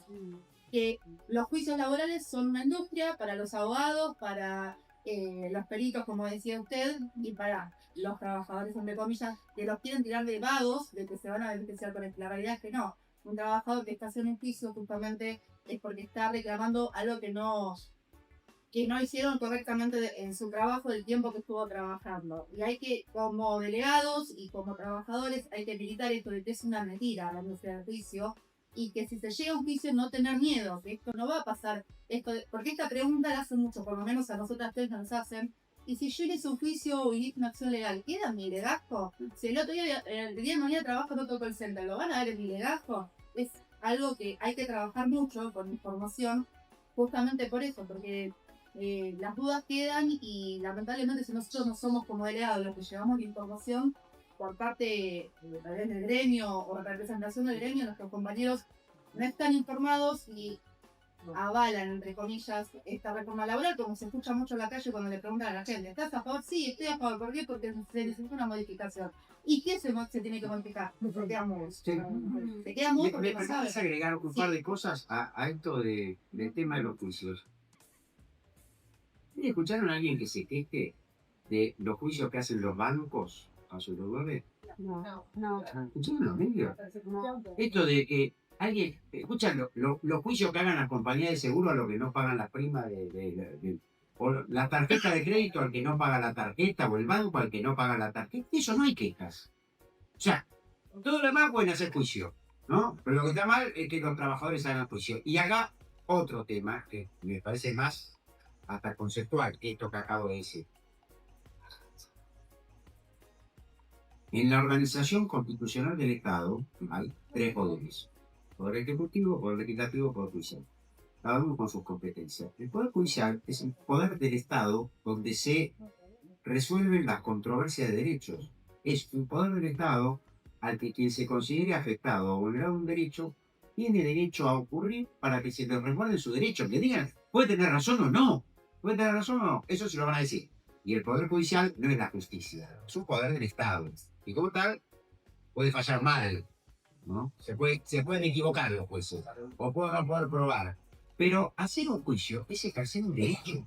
Y además es un derecho humano. En los tratados internacionales de derechos humanos está escrito cómo acceder a la jurisdicción. Esto es, ir al poder del Estado, que tiene facultades y atribuciones constitucionales para resolver los conflictos de derechos, diciendo, mire, yo considero que tengo tal derecho y fulano de tal vulneró ese derecho. Entonces, ¿a dónde voy? ¿Qué hacemos? ¿Voy yo y hago justicia por la mía o voy al poder del Estado que está previsto para eso? No, voy al poder. Esto es hacer un juicio. Pero cala tan hondo, tan profundo, este metamensaje que nos viene generando hace años en la cabeza, que yo me encuentro muchas veces con trabajadores y trabajadoras que vienen a consultarme. Yo ejerzo la profesión, ejerzo mucho la profesión. Soy abogado de gremio, pero atiendo a trabajadores y trabajadoras. Dice, pero mire que yo no estoy acostumbrado a hacer juicio. ¿Qué te dice que no estás acostumbrado a hacer juicio? Si estuvieras acostumbrado a hacer juicio, debe ser que te sentiste vulnerado muchas veces en tu derecho, hiciste lo que la Constitución y los tratados te garantizan, que es ir al poder del Estado donde se resuelven estas cosas. Podés ganar, podés perder, te pueden dar la razón o no. Pero es esto. Entonces, pero a los trabajadores y trabajadoras y a la sociedad toda, lo meten con esto. Yo a lo de... Araceli le opongo, ¿lo escucharon a Colagreco? No. Colagreco es un chef. También el programa de Mirta Legrand, búsquenlo después, Colagreco. Debe haber sido en estos días, yo lo vi hoy. Es un chef, es un cocinero, pero de jerarquía, reconocido en el mundo, ¿no? No sé cómo se llama el restaurante que tiene acá, pero de esos restaurantes top. Y el tipo dijo, yo abrí el restaurante hace 4 años, nunca tuve un punto laboral. Pues yo respeto a los trabajadores que trabajan en mi empresa. Los dejan todos en blanco, les pago el sueldo que corresponde, el sueldo está todo en blanco, respeto sus condiciones de trabajo, nunca tuve un juicio laboral. Ahora, agrego yo, puede ser que lo tenga, pero digamos, minimiza el riesgo, y cumple con los derechos. Y si los trabajadores se sienten respetados en su derecho, nadie reclama. Después puede ser, las relaciones laborales son conflictivas. Hay que ponerse la camiseta de la empresa. No, la camiseta de la empresa es que se lo ponga el dueño de la empresa. Yo soy un laburante. Digamos, a mí me contratan, sí, para hacer una tarea que hace soy uno de los medios personales de los cuales se vale la empresa para lograr su finalidad empresaria. Pero yo no soy la empresa. Colaborador. Basta decir colaborador. Empieza a pasar en los juicios que los testigos dicen colaborador. No, si era un colaborador de la empresa. ¿Qué quiere decir colaborador? No, que prestaba tarea asociado. ¿Qué asociado? Entonces, lo preocupante que está calando en algunos trabajadores y trabajadoras. Porque que venga el gerente general y diga los colaboradores, tienen una discusión, digo, ¿qué colaboradores? Ya que somos socios, repartamos la ganancia, ¿no? Claro. Y, bueno, perdón, te interrumpo. Pará, va Emi ahora, va Emi. Una pregunta. Hay preguntas, ahí va. Dale. Si bien los juicios dijiste es un 2%, claramente hay algo que no ampara en la ley, donde llego a un acuerdo y no voy a juicio. ¿Está bien? Para que me indemnicen. Me corresponde 300, me dan 250, cierro, no voy a 8 años como dijiste vos, no voy a juicio y cierro. Hoy, ¿cómo queda eso? ¿Qué me correspondería? Porque vos dijiste un sueldo por año, el mayor sueldo era anterior. ¿Cómo queda? Es lo que está vigente todavía. Claro, ¿cómo quedaría con esta ley eso? ¿Cómo quedaría el aguinaldo y las horas extras? Que es lo que más No, interesa? y si vos tenés remuneraciones variables, porque tenés comisiones, además de tener sueldo, o si tenés horas extra, o si tenés algún adicional que te varíe, no sé, por producción, por productividad, todo depende de cada actividad, no te toman el mes, te toman el promedio. Entonces, si vos hiciste, no sé, tener un mes de, vamos a simplificarme el ejemplo por razones de matemática, aritmética, si vos tenés, hiciste un mes 10 horas extra y otros 9 o 10 meses hiciste una hora extra, te van a calcular en base a una hora y pico, el mes que una hora y pico extra, no las 10. Desde ahí te baja. Desde ahí te baja para los que mantengan la indemnización. Atenti. Otro tema muy grave. ¿Ustedes saben cómo se esconde un elefante en una plaza? Si tengo que esconder un elefante en una plaza, ¿cómo hago? Lleno la plaza de elefantes. Y ahí escondo el elefante que yo quiero comer. Lleno la plaza de elefantes. Este proyecto de ley tiene un capítulo que crea algo que se llama Fondo de Asistencia Laboral. ¿Saben qué es el Fondo de Asistencia Laboral? Creo que sobre el sueldo hay aportes y contribuciones, ¿no? Otra vez, lo que dice, no, sobre cada 100.000 pesos que le paga al trabajador, yo tengo un costo de 180, no, porque parte de esos 180 son aportes que hace el trabajador. No es que el sueldo es lo del bolsillo y lo demás todo un costo laboral a cargo de la empresa. No. Parte de eso se le retiene al trabajador. Y otra parte, contribución de la empresa. Con destino, digámoslo genéricamente, a la seguridad social. Obra social y seguridad social. De las contribuciones patronales que van a la seguridad social, 3 puntos, no 3% de la contribución, 3% sobre la masa salarial, no va más.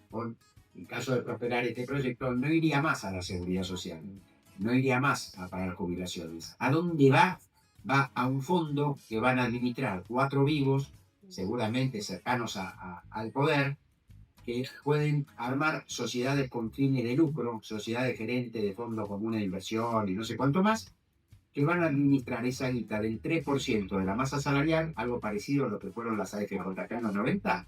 Va a ser, imagínense la cantidad de guita que van a manejar, ¿no? 3% de la masa salarial, y con esa guita se va a subsidiar a las empresas que despidan sin causa. Se pagan parte de las indemnizaciones por despido de las empresas que despidan sin causa. Entonces, negocio para 4 vivos, multimillonario el negocio, multimillonario, y además facilitar los despidos. Porque ya parte de las indemnizaciones las van a pagar los jubilados, van a pagar parte de las indemnizaciones que tienen que pagar las empresas. Con lo cual, además, es el Estado el que subsidia actos ilícitos de los empleadores. Es como si dijera, bueno, con los aportes de los jubilados van a subsidiar a Ciampa que vaya atropellando peatones cuando sale de acá con el auto. Es atroz. Ahora, está escondido, y lo metieron recién en el texto que fue al Senado, está metido en el proyecto de reforma laboral. Entonces, tenemos que discutir toda la reforma laboral y oponernos a toda la reforma laboral. Pero sepamos que escondido atrás de todas las discusiones que estamos dando, yo le dejo nada a la ley de indemnización por despido, pero todos los derechos se pierden, o todos los derechos se reducen. Vacaciones se reducen, todo lo que se les ocurra, si quieren, me tira el tema, veo como Silva, el humorista, que le dice, hacer un chiste de columna y te mete un chiste de columna. A Acá, ver, hace una pregunta. todo lo que sea se pierde. Primero, hola, buenas tardes, mi nombre es Florencia, soy empleada de call center, soy abogada también. Y en base a lo que veníamos hablando, quería hacer un comentario.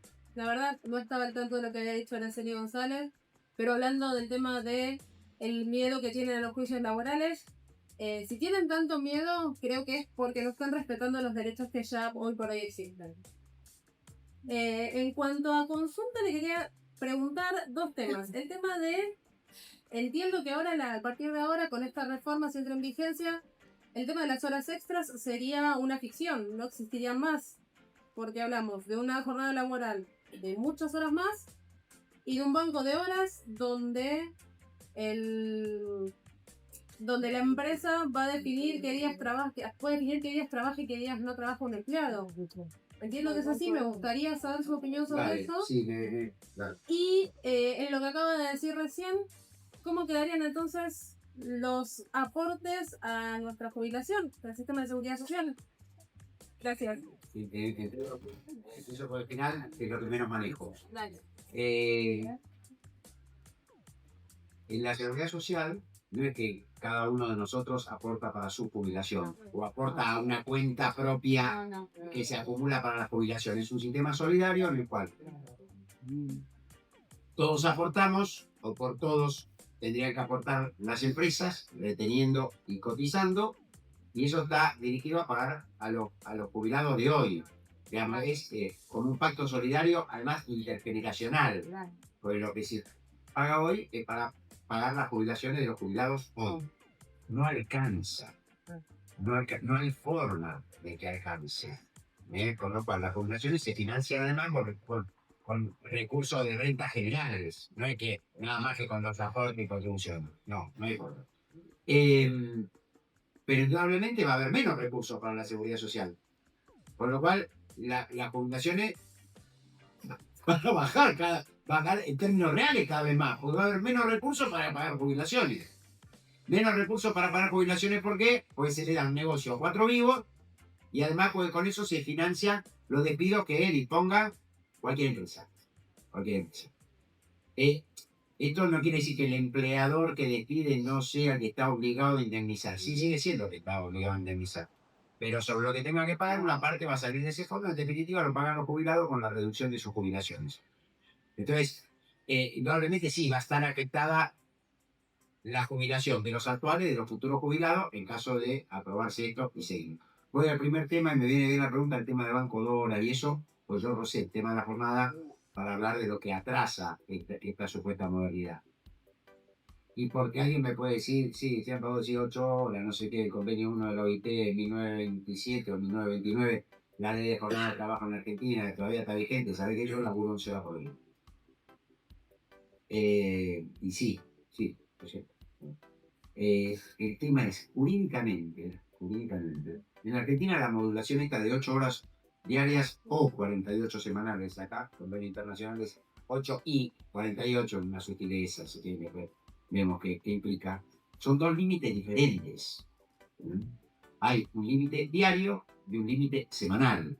No es que se puede sobrepasar el límite diario en tanto no se sobrepase el límite semanal. No es que se trabajan 4 días de 12 horas, entonces no se pasaron las 48 semanales, no hay horas extras. Sí, hay horas extras, pues se sobrepasó el límite diario, aunque no se sobrepase el semanal. El tema es, en la Argentina, y yo sé que hay muy pocas posibilidades de hacerse valer en este derecho, pero en la Argentina los trabajadores y trabajadoras no están obligados a trabajar horas extras. Más allá de que la insuficiencia de los sueldos llegue a laburar horas extras, no para tener un plus de vida, sino para llegar a tener un ingreso relativamente digno. Esto habla de la necesidad de recuperar el valor del salario. Pero no están obligados a aceptar a hacer horas extras y pueden rehusarse a trabajar horas extras. Pero además, quien trabaja horas extras, esto es superando el límite diario o el límite semanal, tiene derecho a que esas horas en exceso del límite diario o semanal se le paguen y se le paguen con recargo. Dependerá de la actividad, cuánto es el recargo, pero en principio, por la ley, 50%. De lunes a sábado hasta la 1 del mediodía, del 100% de sábado a la 1 del mediodía hasta la hora 24 del domingo. Esto varía después de la interpretación de la ley, pero más o menos como esquema es eso. Y además tenés derecho a tener un límite, una jornada predeterminada.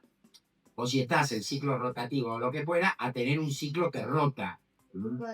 Pero tenés, además está el descanso promadario, el descanso semanal, además del descanso entre jornada y jornada. Pero a ver, el trabajo, y esto le debe pasar a todos ustedes, o a la mayoría de ustedes, y le pasa a la mayoría de los que trabajamos, el trabajo es, en alguna medida, un ordenador de nuestra vida. Nos puede parecer bien o no, pero es en alguna medida un ordenador de nuestra vida, porque todos tenemos otras actividades que las ajustamos muchas veces al horario del laburo que tenemos comprometido. Porque, y yo vengo ironizando con esto en algunas notas, y siempre digo, voy a decir una verdad de perogrullo, los trabajadores y trabajadoras también somos seres humanos. Y con esto lo que quiero decir es que tenemos derecho a tener nuestra vida, más allá del laburo. No somos un insumo de un proceso productivo. Tenemos derecho a tener nuestra vida social, recreativa, deportiva, cultural, de recreación, de ocio. Tenemos derecho a tener ocio, a no hacer nada, o a mirar la tele, o a lo que sea, en los momentos en que tenemos programado hacerlo. Para los que somos varones nos gusta jugar a la pelota, nos juntamos a jugar a la pelota con los muchachos, las chicas con las chicas, o fútbol mixto, o ir al cine, o leer un libro, o lo que sea. O llevar a los pibes al colegio, o preparar a los pibes del colegio, o preparar la leche a los pibes, o tomar unos mates con mi mujer, o con mi no sé, lo que sea. O estudiar, o si necesito tener otro laburo, y esto requiere algún tipo de programación. ¿Qué es el banco de horas? El banco de horas que se propagandiza, o algunos propagandizan diciendo, ahora los trabajadores van a poder decir, bueno, como escuchaba ayer un empresario en la televisión, director de empresa grande. En alguna medida el tipo se traía de decir alguna boludez que le querían hacer decir, pero alguna boludez dijo, ¿no? Entonces dijo, el banco de horas puede servir a los trabajadores, porque, por ejemplo, el 26 de diciembre es viernes. Entonces venimos del 24 y del 25, y puede ser que algunos trabajadores prefieren no laburar el 26 de diciembre. Entonces, bueno, podemos acordar cómo compensamos esas horas. Y no le va a decir laburar 8 horas otro día que labure 16 horas, mucho. Bueno, durante 2 semanas laburá 1 hora más por día y te tomas el 26. No se maneja la relación laboral. No es esta la dinámica de la relación laboral. La dinámica de la relación laboral es que el empleador te va a decir, hoy trabajas 12 horas y después, cuando me pague la pensión, te doy 4. Vas a trabajar 4. La diferencia es, primero, que cuando trabajes 12, 11 o 10, no te van a pagar horas extras. No te van a pagar ni la remuneración por esas horas y menos aún por recargo. Y acá tenés una afectación económica, pero además tenés otra afectación, que no podés organizar tu vida, porque no es esto para el 26 de diciembre, esto para siempre, para todos los días, para toda la semana. Entonces, en tanto en determinado promedio te respeten diariamente 12 horas entre jornada y jornada, cuando uno dice, es falso, estos difamadores, la ley no dice que tenés que trabajar 12 horas, no, la ley dice que empleador y trabajador pueden acordar individualmente modular la jornada de trabajo de forma tal de respetar el descanso de 12 horas entre jornada y jornada. ¿Y qué me está diciendo? Que me pueden hacer laburar 12 horas. ¿Por qué? Y que necesita acceder a un laburo, que no está sin laburo, necesita acceder a un laburo. Y cuando lo llame fulano y digan, mire, tal perfil para el puesto, no sé qué, venga, pero acepta trabajar 12 horas y que le pongamos banco de horas y no sé qué, y esa persona le va a decir, no, banco de horas no, buscate a otro, tenés que firmar. Y hoy en día, esa firma no sirve de nada, es nula, porque se está afectando un derecho que es irrenunciable. Pero si esto se convierte en ley, eso va a ser legal y quedás atado a eso. Y bueno, pero eso nada más para el que va a conseguir laburo. No, ¿cuántos de los que tienen laburo, así como no están en condiciones de ejercer el derecho a negarse a trabajar horas extras, va a poder ejercer el derecho a decir, no trabajo 12 horas. Pues además no vas a tener derecho a decir no trabajo 12 horas. Y no vas a poder decir, o muchos no van a poder decir, no acepto trabajar 12 horas. Pero una cosa es la fase económica y otra es la fase humana. El trabajo pasa a ser un desorganizador de la vida, porque ni se te ocurra quedar con la familia, los amigos, los pibes, las mujeres, la pareja, los compañeros de fútbol, no sé. No vas a poder tener otra actividad, porque no vas a tener horario de laburo. Porque además tampoco vas a tener turno de laburo. Y no sabes si vas a tener lugar de laburo. Porque otra de las modificaciones es lo que se llama ius variandi. La posibilidad que tiene el empleador de modificar condiciones del contrato, pero tiene límites en la ley. No puede afectar condiciones esenciales, hoy extensión de la jornada de trabajo, o categoría, o nivel remuneratorio. La modificación tiene que ser por razones funcionales de organización de la empresa. El proyecto dice no, puede ser por capricho. No lo dicen estos términos, pero deroga que tiene que ser por razón de organización de la empresa. Y hoy otro límite, no te puede causar perjuicio material ni moral. Ni moral. Ahí voy, dame un segundo. Ni moral. O sea, no te puede generar un mayor gasto. Te cambian de lugar de laburo, no te puede generar un mayor gasto. No te pueden afectar el sueldo, pero tampoco te pueden cambiar la vida. Porque si vos todos los días llegás a tu casa, porque a las 5 de la tarde vienen los pibes del colegio y te preparan la leche y te dicen tenés que trabajar hasta las 7 de la tarde, no puede porque te causa un perjuicio moral. Ahora, si hoy en día pasa eso y te cambian el lugar, te cambian el horario, cualquier vulneración de los límites, trabajador, trabajadora, tiene derecho a, una, considerarse despedido, porque es un incumplimiento grave del empleador, pero otra, no considerarse despedido, mantener el laburo y obligar al empleador a que te respete las condiciones de trabajo. Bueno, lo que pretenden derogar en el proyecto es que estés en condiciones de obligar a tu empleador a que respete las condiciones del contrato. Entonces, la única alternativa que te dejan es considerarte despedido. Con lo cual, si a cualquiera de ustedes el día de mañana, esto es plan vigencia, le dicen, la semana que viene, el lunes, te presentás a laburar en Quitilipi, provincia del Chaco. Te bajo la categoría, te bajo el sueldo y lo hago porque se me canta. La única alternativa que van a tener es considerarse despedidos o aceptar ese cambio. Entonces, ni siquiera van a tener derecho a un turno de laburo, no solo a la extensión de la jornada, sino tampoco un turno. Siga. Me preguntas por el banco de horas. Sí. Hoy por hoy la ley te dice que las horas extras son optativas. Con el banco de horas, ¿sigue habiendo ese reglamento, esa ley que le protege si es optativo o no? No, porque con el banco de horas vos estás obligado a compensar las horas de trabajo o laburar en el esquema que te imponga el empleador. Porque además, mira hasta qué punto llega la arbitrariedad de esto. Dice, el primer anteproyecto decía que por negociación colectiva se podía hacer, cosa que también es ilegal. Y esto en los gremios a veces cuesta que lo entiendan algunos dirigentes. Dice, bueno, pero si está para la negociación colectiva, nosotros podemos hacerlo, porque tenemos un gremio fuerte, pues no nos van a doblegar y no sé qué. Sí, vos probablemente no te dobleguen, pero tenés 3.000 sindicatos en la Argentina, 1.500 con personería gremial. Y a muchos de ellos sí tienen el poder las empresas para doblegarlo y hacerle firmar cosas por debajo de la ley. Que los convenios, que se habilita que los convenios colectivos se negocien perforando los pisos de la ley se llama disponibilidad colectiva. Y eso, en mi criterio, CIAMPA, no es que está recontra claro en la comunidad del derecho, es inconstitucional también, porque, vuelvo, 14 dice protección de las leyes. Cuando las leyes tienen que establecer los mínimos de protección y los convenios colectivos son para mejorar. Ahora esto no lo dice solo CIAMPA, también lo dijo la Corte Interamericana de Derechos Humanos en algo que se llama Opinión Consultiva 2721, que se refiere a qué es lo que dice la Convención Americana sobre Derechos Humanos en materia de libertad sindical, negociación colectiva y derecho de huelga. Riquísimo, instrumento riquísimo para intentar revertir lo que se pueda avanzar con esta reforma regresiva, porque eso tiene la misma, la opinión consultiva 2721 tiene la misma jerarquía que la Constitución Nacional, porque es la Convención Americana sobre Derechos Humanos tiene la misma jerarquía que la Constitución, y la Convención dice aquello que la Corte Interamericana dice que dice. Entonces, cuando la Corte Interamericana dice el derecho de huelga es un derecho humano, los estados deben garantizar el ejercicio del derecho de huelga. El ejercicio del derecho de huelga no puede ser penalizado ni por los estados ni por los empleadores privados. Los estados tienen la obligación de suprimir de su ordenamiento jurídico todas las normas penales que puedan ser utilizadas para perseguir el ejercicio del derecho de huelga. Es admisible que haya una reglamentación de la huelga para los servicios esenciales, pero servicios esenciales para restringir el derecho de huelga son solo estos. Y la reglamentación, la restricción puede ser cumplimiento de servicios mínimos, pero los servicios mínimos no pueden ser de tal entidad que impliquen tornar en inoperativo el ejercicio del derecho de huelga. Por eso los estados tienen que adoptar todas las medidas que sean necesarias para fortalecer a las organizaciones sindicales y garantizar la eficacia del accionar sindical. Son mandatos constitucionales.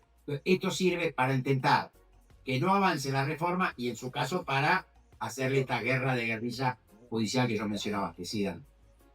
Buenas tardes. Perdón por la elocuencia, la vehemencia. No, quería agregar un poquito a lo que estabas diciendo. Sobre todo, nosotros siempre defendimos que los trabajadores se tomen, por ejemplo, el día del gremio. Para nosotros siempre fue muy importante el día del Sindicato de Empleado de Comercio, el día del Empleado de Comercio, mejor dicho. Que mucho, bueno, por una moneda más laburante en las condiciones que da, obviamente lo labura.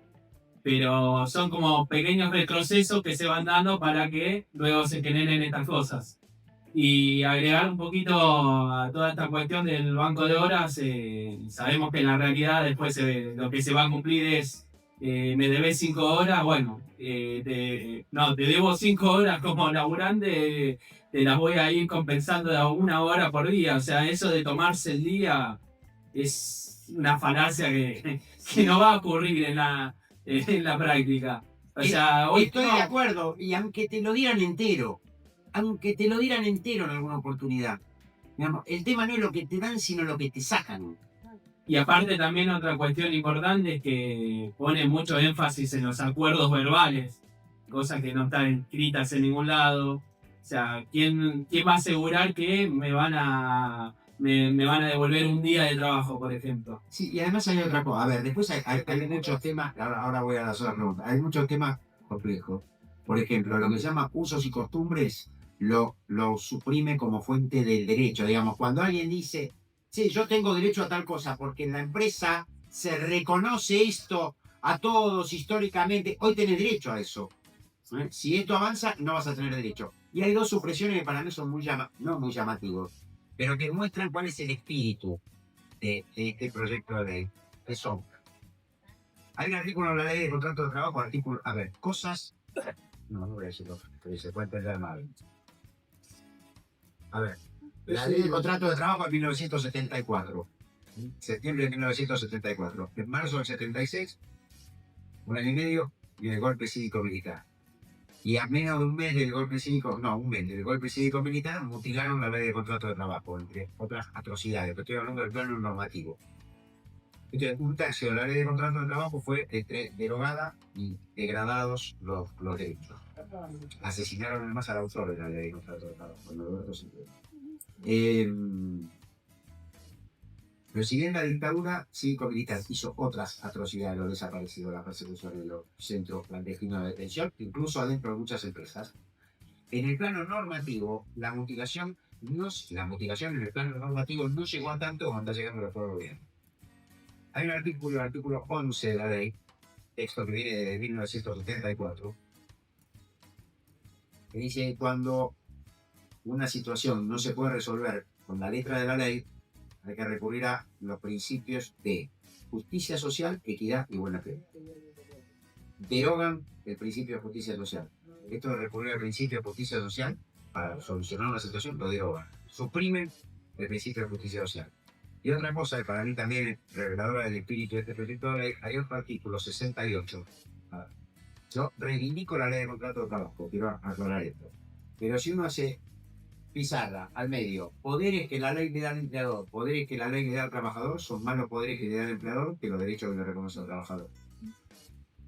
En esos poderes, fíjense, nosotros porque ya venimos imbuidos de esto, pero el empleador te puede modificar condiciones. Yo mencionaba antes, el trabajador no puede modificar condiciones. No puede decir, mañana voy a laburar a tal hora, pasado a tal lugar. No. El empleador puede sancionar a un trabajador. Es más, sin ni siquiera necesidad en la ley de preservarle el derecho de defensa. Es decir, che, llegaste tarde, ¿qué pasó? No sé, me moró el tren, pinché el colectivo, me doblé una gamba cuando venía caminando, lo que sea. No, me sanciona. Y yo recién después puedo impugnar la sanción. Derecho de defensa no tiene costo económico. Atenti. de las cuestiones que plantean las empresas respecto a la legislación laboral no pasan por lo económico. Siempre con el costo laboral, el costo laboral. Cuando vos le tocas el ejercicio del poder, aunque no tenga costo económico, le molesta más que lo que pueda tener costo económico. Hay empresas que tienen espalda de guita como para bancar. Lo que no quieren es que le ejecute poder, ¿no? O razonabilidad, o racionalidad en las relaciones laborales. El otro artículo es: los poderes que otorgan tarea al empleador deben ser ejercidos por el empleador en los términos que establece la ley, pero dice, con preservación de la dignidad y los derechos patrimoniales de los trabajadores. ¿Saben qué suprime? Con preservación de la dignidad y derechos patrimoniales de los trabajadores. Suprime la dignidad. Yo tenía una nota, me la titularon, me decían, para qué exagerado el título de la nota, pero yo no titulo la nota. Pero dije, este proyecto suprime la dignidad de los trabajadores. Con esto no quiero decir no van a tener dignidad. No, no se lo reconoce la ley. Esto es lo jodido. La legislación laboral, yo decía, no sirve para generar empleo. No genera empleo la legislación laboral. No. No genera, no tiene por finalidad y no tiene aptitud para generar empleo. A ver, por más que las jirafas se vendan a 100 mangos, no vamos a salir de acá a comprar jirafas. Entonces, si una empresa no produce, no contrata. Si una empresa no vende o no exporta lo que se diga, no contrata personal, pues no produce. ¿Cuándo se contrata personal? Cuando las empresas venden o exportan, entonces necesitan producir. Si le bajan los niveles de venta de exportación, no producen, no contratan personal. Entonces, ¿para qué sirve la legislación laboral? ¿Para qué sirve la norma laboral? Para preservar la dignidad de las personas que laboran. Y perdón, y también para equiparar un poco esas asimetrías de poder, porque cuando hablamos de la ley laboral, en realidad lo que hace es reparar la asimetría que tiene el empleador con el empleado. Tengo un montón de preguntas que me anoté, pero la realidad es que cuando hablamos recién del caso del empleador que hicieron el juicio, también hay que decir varias cuestiones. Primero, que se puede apelar, que no es que la primera instancia es la que va, que el trabajador también entienda que tiene varios mecanismos, el empleador y el empleado, para apelar la situación cuando no está de acuerdo. Entonces, el tipo sale a decir, me clavaron un juicio de tanto. No, va a apelar, porque también eso genera miedo, ¿no? Eso por un lado. Y después, cuando te dicen va a cerrar y los trabajadores van a quedar todos en la calle, son todos testigos. Y sí, como un trabajador que está con miedo a perder su fuente de trabajo no va a ser testigo de lo que sea, sobre todo en este contexto, ¿no? Y ahí vuelvo a eso de que hablaba Sergio hace un ratito, de cuál es nuestro rol como comunicadores, como sindicatos. Digo, si bien la ley es vieja y no está para generar empleo, me parece que también está bueno darse la discusión de el lenguaje, cómo le hablamos a los trabajadores y de que estamos creando cultura. Y no me refiero a agregar la E, con lo que estoy de acuerdo, pero es mucho más profundo, ¿no? A la discusión que nos quisieron llevar. Me parece, con esto que hablas vos de la justicia social, hoy le decís al trabajador justicia social y le da terror y le da incluso muy poca importancia, relación de dependencia, siente esclavitud. Entonces, ¿qué nos pasó de una generación a la otra? Porque no pasaron tampoco tantos años, y nos ponemos a pensar, de que un trabajador joven que claramente no puede defender lo que no conoce, porque entra a un trabajo, no conoce sus derechos, ya sale del secundario sin saber lo que significa la ley laboral, algo tan importante, porque por lo menos vos tenés que tener la posibilidad de poder elegir si querés defenderlo o no. Entonces, me parece que también hay que darse una construcción de cómo comunicamos, de cómo hablamos a los trabajadores, nosotros generar herramientas. Por eso también es súper grato escucharte, porque nos vamos de acá con un montón de preguntas, con un montón de tarea. Pero me parece que también te quiero también decirte esto como un disparador, ¿no? Cuando un trabajador dice, cuando un empleador dice, a mí nadie me hizo un juicio, ¿no? Y yo le doy las condiciones. Digo, también este maltrato de, no sé, nos pasa con Romy Antifupar, vos decías lo del banco de horas, lo de si puedo trabajar las horas extras, me las pagan, me dan a compensar. Yo quiero cobrarlas, no me obligues a compensarlas, porque hoy lo estamos atravesando. Vos hablabas y todas tus situaciones que vos nombrabas son las situaciones que diariamente nosotros luchamos en los lugares de trabajo para que no suceda. Yo le doy las horas, nadie me reclama que les pague. No, la ley dice que vos me tenés que pagar, pregúntame si yo quiero compensarlas con un día o no. Y eso se está dando, de hecho. Entonces, a eso voy yo. Y no estaba este proyecto de ley. Entonces, me parece que también hay que hacer un parate en eso, ¿no? De qué es lo que hoy estamos discutiendo. Claramente, esta ley es el sueño de la mayoría de los empresarios, porque les da como esa potestad de blanquear lo que un poco ya estábamos luchando y lo que venían haciendo, ¿no? Y después esto de... se habla mucho de sistema UOCRA. Me gustaría que un poco lo expliques porque confunde a la gente esto de WOCRA tiene esta especie de compensación, de compensación, ¿no? Entonces digo, hay que redireccionar que todos los empleos son distintos. No sé si este sistema está bien o está mal, no lo conozco en profundidad por qué WOCRA tiene este sistema cuando un trabajador termina la obra, que creo que tiene que ver un poco con eso, ¿no? Que son las obras que tienen un principio y un fin determinado. Cuando uno entra en otro tipo de relación laboral, no es así. Entonces, como para aclarar un poco de que no es tan beneficioso justamente a nosotros que nos compete, que es el comercio, y tan diverso además. Ay, perdón, te tiré con de todo. No, está bárbaro. Pues arranco por esto, porque no había hablado de esto en algún momento. ¿Estás con tiempo? Sí, lo que tratamos de hacer 15 minutos más y Quedan 2 preguntas acá de... y ahí sí. Dale. Soy la primera víctima de la reforma laboral. Vengo arrancando todos los días 7 y pico de la mañana, termino de 1:30 de la mañana, todavía estaba laburando. Cuando hablaba de la rebaja de indemnización por despido, en algún momento dije para los que mantengan indemnización por despido. ¿Por qué? Porque el año pasado en la ley bases ya está previsto en la ley bases, pero ahora lo replican y lo repiten en este proyecto. Permiten que por negociación colectiva se sustituya la indemnización por despido por lo que se llama un fondo de cese. Después hubo una reglamentación y hace cosa de 2 meses el ministro Sturzenegger retó a los empresarios en un evento empresarial que no habían implementado el fondo de cese. Le dimos los instrumentos, ustedes no lo implementaron.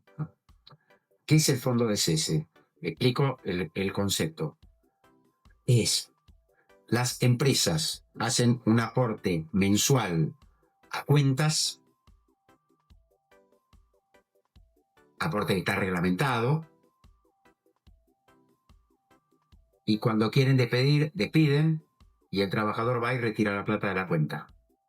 ¿Ah? Muchos ingenuamente pensamos, todos ingenuamente pensamos, que lo que estaba haciendo la ley bases era esta posibilidad, pero que la guita que estaba en la cuenta tenía que ser equivalente a la indemnización por despido. No obstante eso, sosteníamos, o yo sostenía, muchos otros sosteníamos, no es una idea original mía, que el sistema era inconstitucional. Es inconstitucional, primero, porque los convenios, lo que decía antes, los convenios colectivos no pueden negociarse por debajo de la ley. La Constitución ordena que las leyes protejan contra el despido arbitrario, entonces la ley no puede decir, bueno, que los convenios colectivos cambien el sistema de indemnización y se vayan a un fondo de cese. Pero no solo por eso, sino porque también es inconstitucional porque deja de haber disuasivo contra el despido arbitrario. Para que haya protección contra el despido arbitrario, primero, la indemnización tiene que ser cara. No lo es en la Argentina. Un sueldo de año de antigüedad no es caro. Y segundo, tiene que ser cara de forma tal de actuar como disuasivo. Esto es que retraiga a los empleadores para que no despidan si no hay justa causa. Cuando hay cuenta de capitalización o como sea, y el empleador te puede decir, mañana no venga más a trabajar y andá y cobrar la guita que está en la cuenta, no hay disuasivo contra el despido. Pues no la tiene que sacar de la bolsa, del bolsillo. Entonces dice, andate. Entonces acá está afectada el derecho a la estabilidad en el empleo, sí, pero no solo. ¿Quién de ustedes está en condiciones el día de mañana de decir, pagame las horas extras, no me pagás, o no voy a trabajar horas extras, o pagame el adicional de convenio, o estoy enfermo, o lo que fuera, si te pueden decir, mañana no venga más, andá y cobra la guita de la cuenta?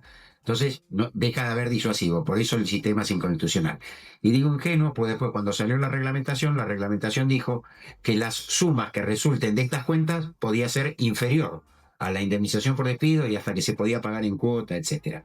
Lo cierto es que no se implementó, no hay convenios, por lo menos homologados, que lo hayan implementado, porque, y esto yo lo marcaba desde el inicio, esto es desconocer la cabeza del empresariado. El empresario, ¿por qué se le va a incrementar el costo laboral? Pues para que sea equivalente a una indemnización por despido, el empresario tendría que aportar el 8,33% de cada sueldo de la masa salarial, con lo cual se le incrementa el costo laboral en un 8,33%. Pero ¿por qué le vas a incrementar el costo laboral a aquel empresario que no está acostumbrado a despedir, que no quiere despedir? ¿Por qué va a aportar un 8,33 más? ¿Para que se lo manejen los 4 vivos?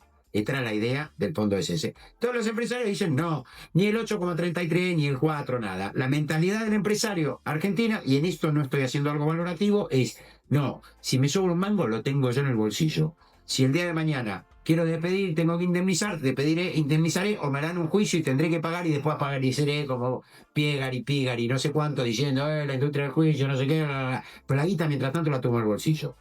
Prefiere tenerla al bolsillo y no dársela para que otro juegue con su guita, ¿no? Entonces, por eso no lo implementaron. Por eso, como eso no anduvo, ahora meten acá lo del fondo de asistencia, con lo cual los jubilados son ahora los que van a pagar las indemnizaciones. Entonces, el fondo de cese era esto. Ahora, muchos dicen, como en la construcción. No, ni siquiera. Ni siquiera. El fondo de cese es peor que el sistema de la industria de la construcción. Los obreros de la industria de la construcción no tienen, en mi criterio, de forma inconstitucional, no tienen derecho a indemnización por despido. ¿Por qué? Porque funcionan con una especie de fondo de cese, que tiene otro nombre, por el cual los empresarios aportan el primer año el 12% del salario, a partir del segundo año el 8% del salario, a cuentas a nombre de cada trabajador. Y cuando la relación laboral se termina, el trabajador va y retira la guita de la cuenta. Guita que nunca alcanza el equivalente a una indemnización por despido, que se deprecia, que no ingresan los aportes, un montón de cosas. Pero en la industria de la construcción, los obreros de la industria de la construcción, todos cobran cuando se termina una relación laboral.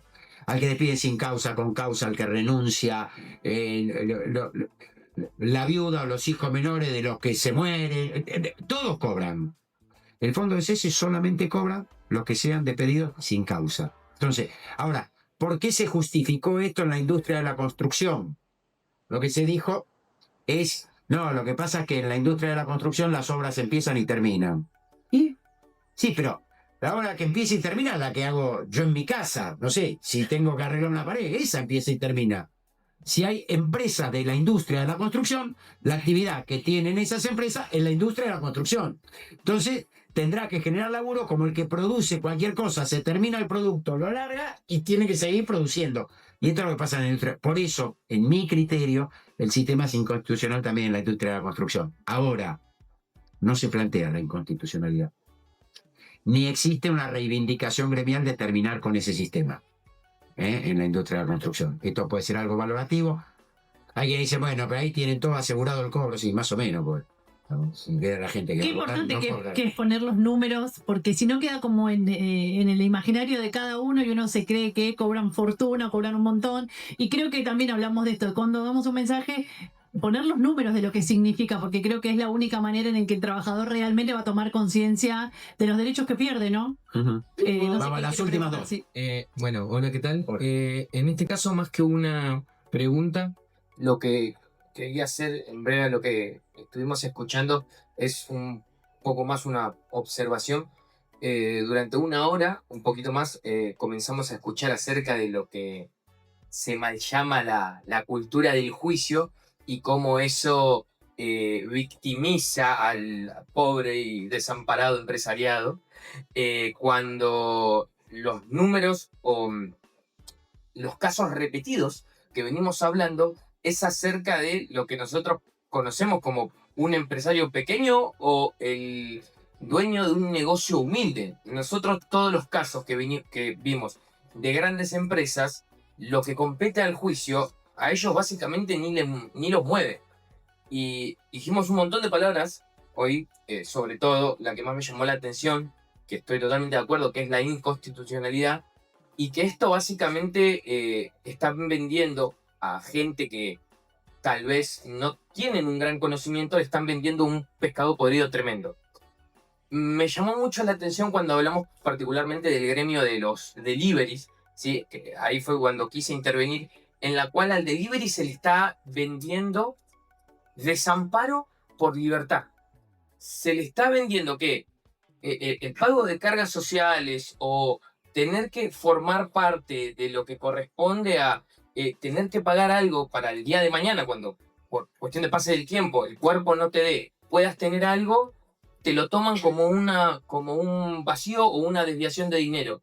O sea, a la persona humilde, que no tiene tanta información y que es un asalariado, un empleado, le tratan de hacer creer que él es un empresario y que forma parte de la mesa chica, cuando en realidad simplemente eso sirve para quitarle los pocos derechos que lamentablemente hoy en día tenemos, y en base a la aprobación de esta reforma vamos a tener menos que nunca.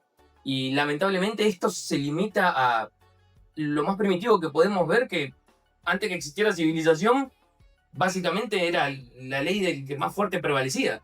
Y el hecho de que le quiten tanto poder de regulación a la gente, a lo que vendría a ser el Estado, que básicamente nos protege del empresariado, lo está básicamente dejando hacer lo que quiera con nosotros, disponer de la vida.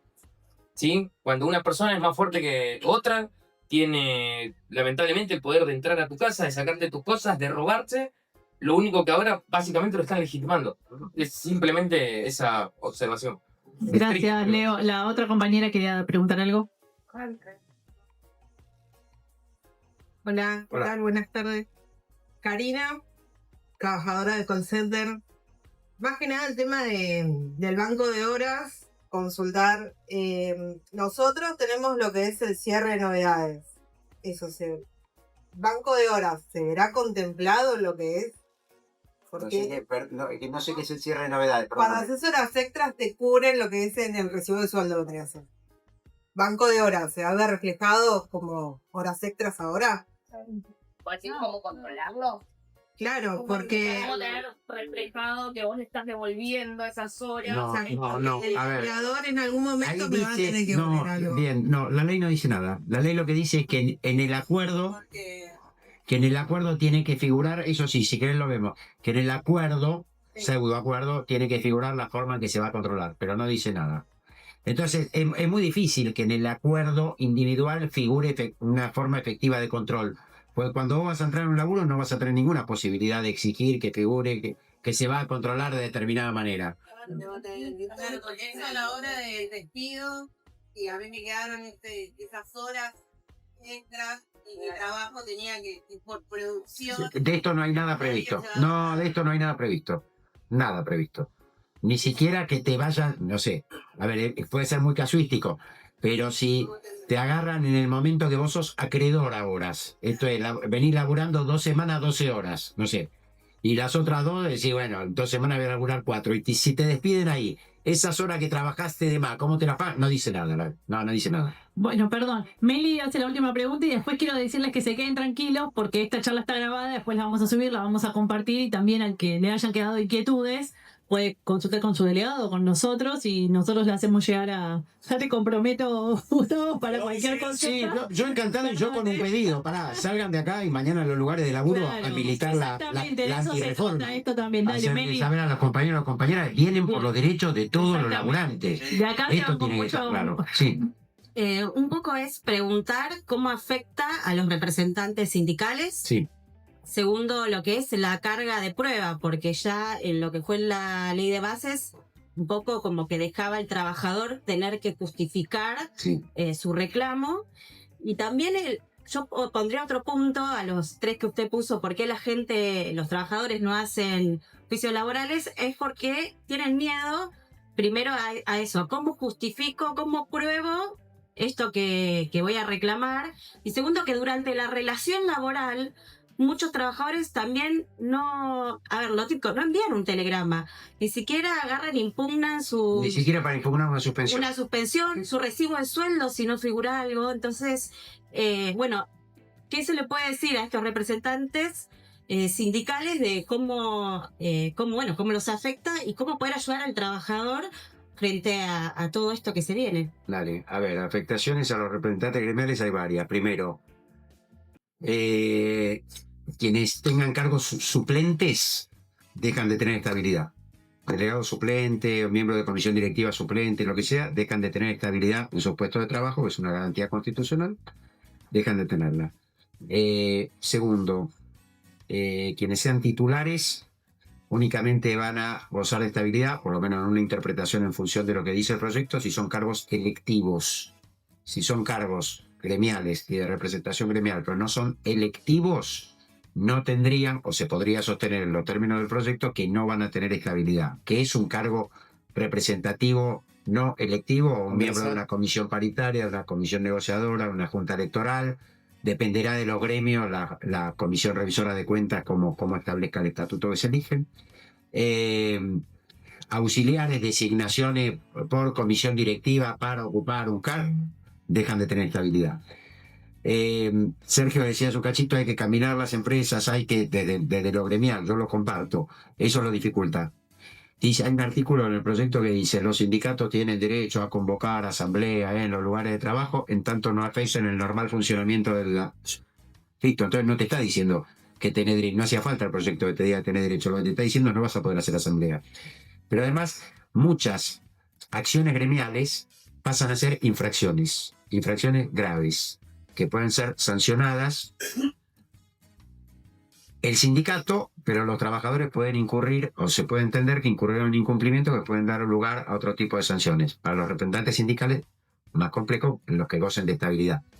Pero después, no sé, si no dejan entrar a algún representante sindical que goza de estabilidad y hay que iniciar lo que se llama una acción de reinstalación para que la justicia ordene reinstalar, y hay una sentencia que ordena reinstalar, las órdenes de hacer van acompañadas con lo que se llama, perdón por el nombre, no lo inventé yo, astraintes, que son una especie de, a ver, si alguien me debe guita y hay una sentencia de condena a devolverme esa guita y no me la devuelve, salimos a trabar embargo, en cuentas, en bienes, lo que sea. Si alguien, una sentencia ordena hacer algo, ¿cómo se ejecuta una obligación de hacer? Haga, no sé, a un arquitecto, haga un plano. ¿Y cómo me obliga a hacer el plano? ¿Qué me va a agarrar la mano y va a hacer el plano? No. Entonces, para esto están lo que se llama astraintes. Son sanciones culminatorias progresivas. Esto es con el bolsillo, se ejecuta. Así no vas a hacer, estás obligado a hacer. No haces, mira, te pongo estas sanciones de 50.000 pesos por día.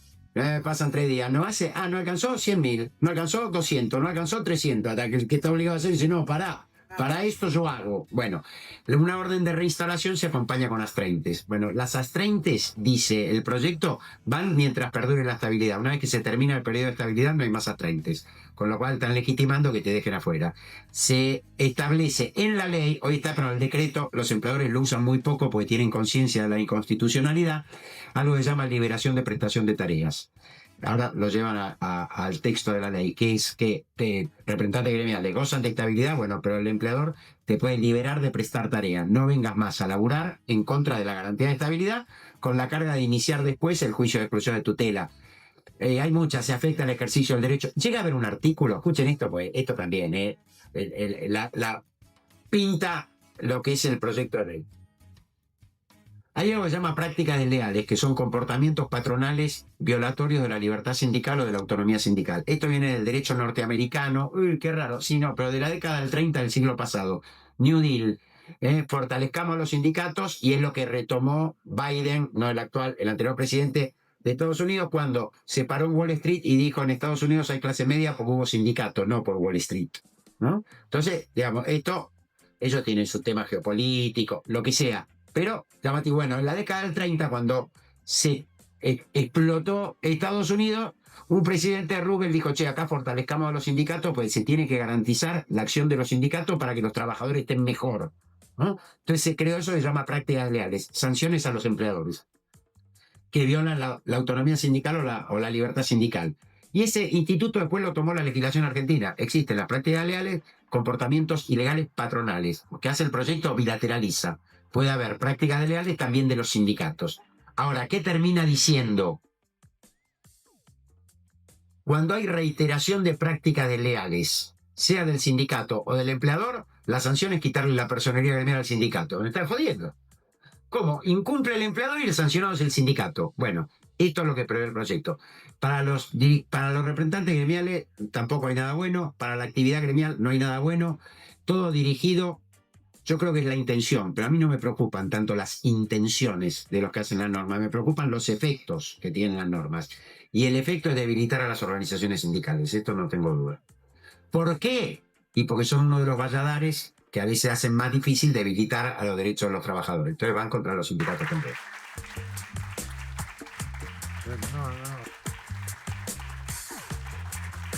El primer